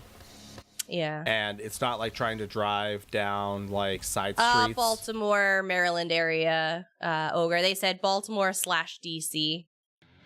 So they don't have the place officially locked in yet. So I think that's kind of why we're still hinging. But hear that couple and their son need a ride carpool. Yeah, that's what we'll get my mom's van. My mom's got the van. We'll just pack everybody in for our carpool. How you doing, Linus? Yeah, I'm good. I'll say it. You're not gonna go to the US one, Ogre. Why not? Why are you gonna be that way? It was like I said, I truly had a great time. Urge people, if you can go to the US one, please do. It was worth the whole trip over to Europe for us. I guarantee the US one's going to be even better. There were definitely a lot of logistical things that kind of came up throughout the event that they were trying to figure out, but hi Oki, I know Oki was there, who didn't even hang out with us. Ugh, rude. Oki doesn't really like us. So the only thing I could figure out. Well, he didn't wanna go to the cheese place with us. Totally get it. Don't even. What do you mean don't even? You were supposed to join us. You could have been. You were the chosen one. You were supposed to join us, not abandon us. As I said, we were just chill. Like, we didn't do like anything crazy. We didn't really go out every night. We just kind of just hung out at the hotel. We did vibe a lot. Great, probably maybe making that trip up. Do it. That's what I said. The Amsterdam one was so worth it. And like I said, they learned a lot of things from this event. And did you ask us to come, Oki? Mm-hmm. You didn't invite us. I'm offended. We invited you along for cheese. You didn't want to come with us, so. To be fair, Sean the Rock also bailed on us. but that's probably because he was asleep. I haven't heard from Sean yet. Is Sean's still alive? Like, does anyone know? Probably. It's almost like Discord exists or like maybe doesn't. I don't know. Weird.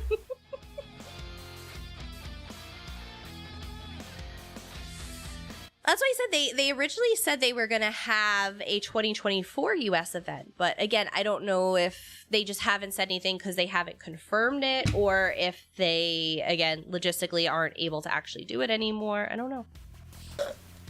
But like I said, I imagine there's still a QuakeCon. And Ogre, the reason it's always East Coast or West Coast is because that's where all the stuff is. Outside of like San Antonio, outside of like the Riverwalk, I wouldn't even say San Antonio. Outside of like the Riverwalk and like Corpus Christi, what is there really to do in Texas?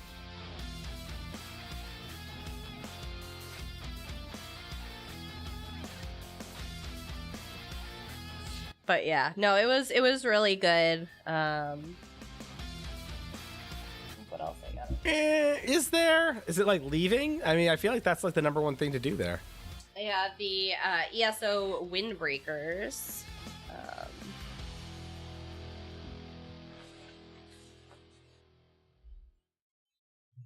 These are pretty cool. It's got the Ouroboros print inside. Little, ESO 10 years. Honestly, there's probably more to do in Rhode Island. Mm-hmm.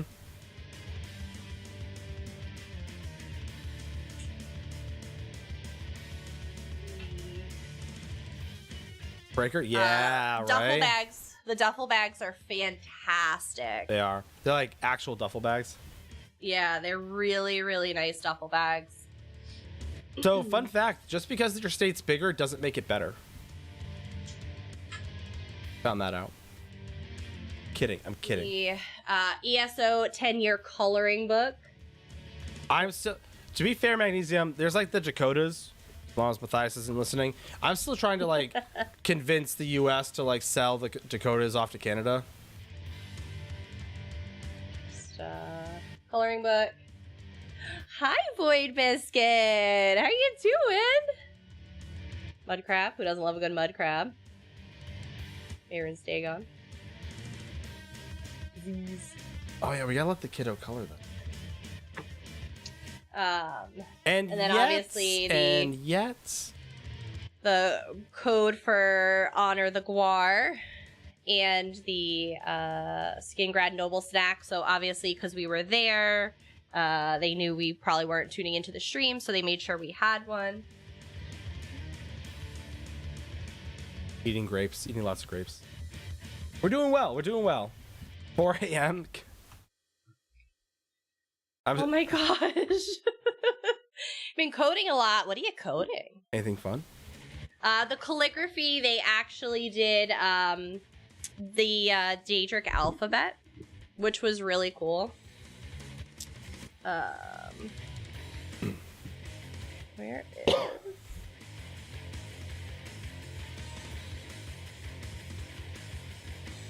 So they also had these here, which were basically little stamp cards. So every activity... Hold on. An OBS plugin for QR codes. How does that work? I'm curious now.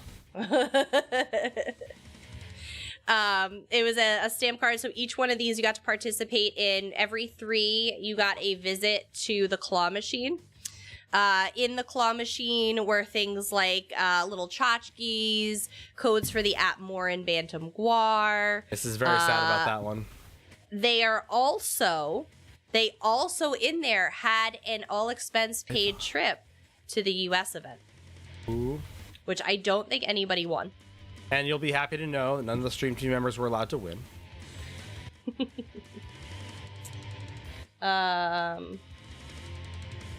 OBS plugin. I can find. So API thing with tuna. Okay. So, but I'm curious, like, does it work similar to like the Spotify QR?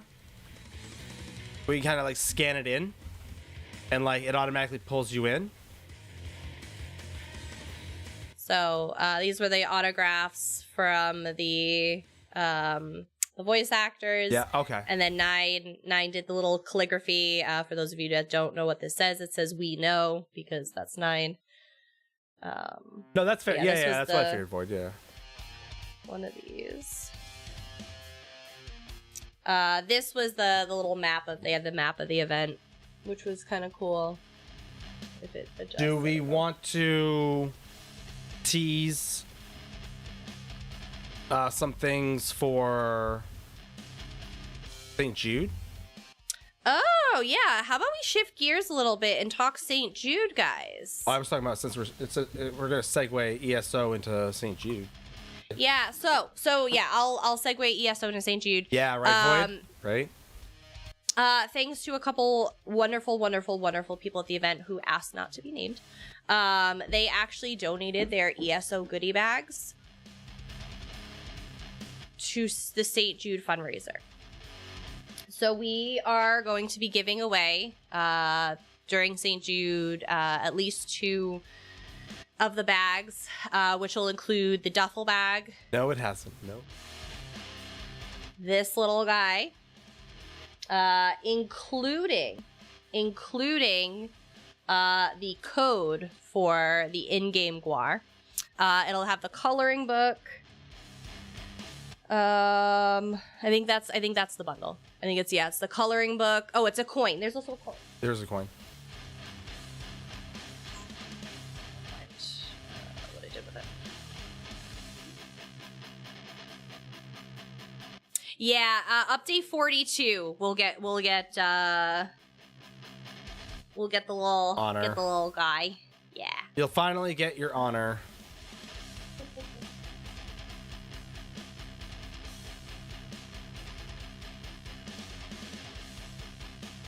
I don't know what 9 did with all the coins, but it's a little gold coin. The swag bag was really cool. They're in one of the suitcases. They're in the big suitcase in the zip pouch. Or the small suitcase. Okay, that's downstairs. Yeah, they're in one of them in the zip pouch. So yeah, for those who didn't get the opportunity, we are going to be giving away a couple of these swag bags from the event, so you guys will have the opportunity to get them. Discord. Uh-oh.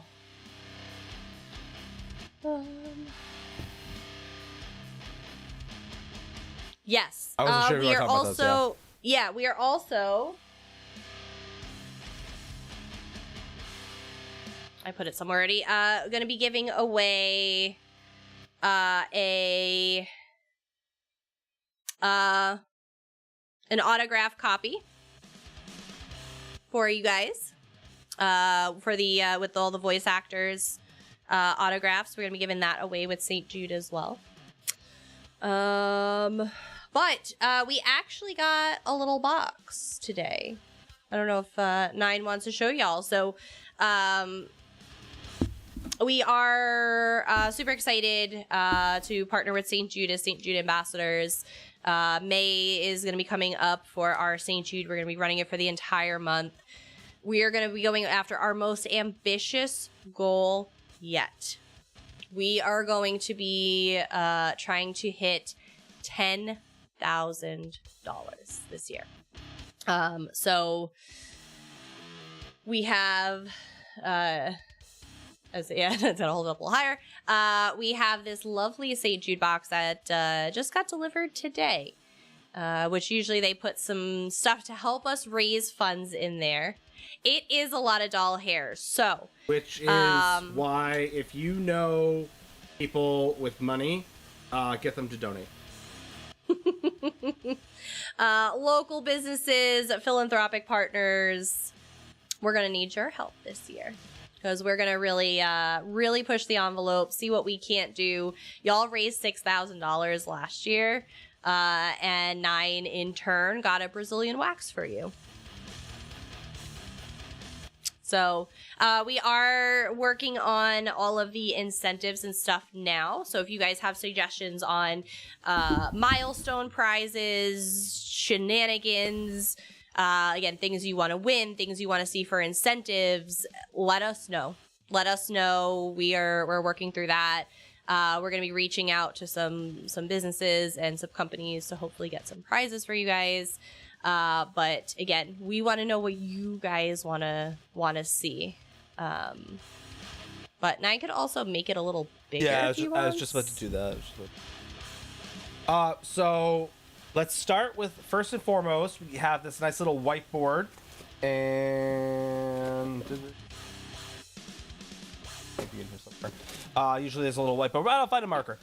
So we can track our goal for how much we raise. Additionally, and this is one of my favorite things. So this is just a little like streamer tip. I love this chart right here. For those of you who've never seen this chart, I love this chart right here. This lets you know exactly where your doll hairs are going, so you have some sort of idea of what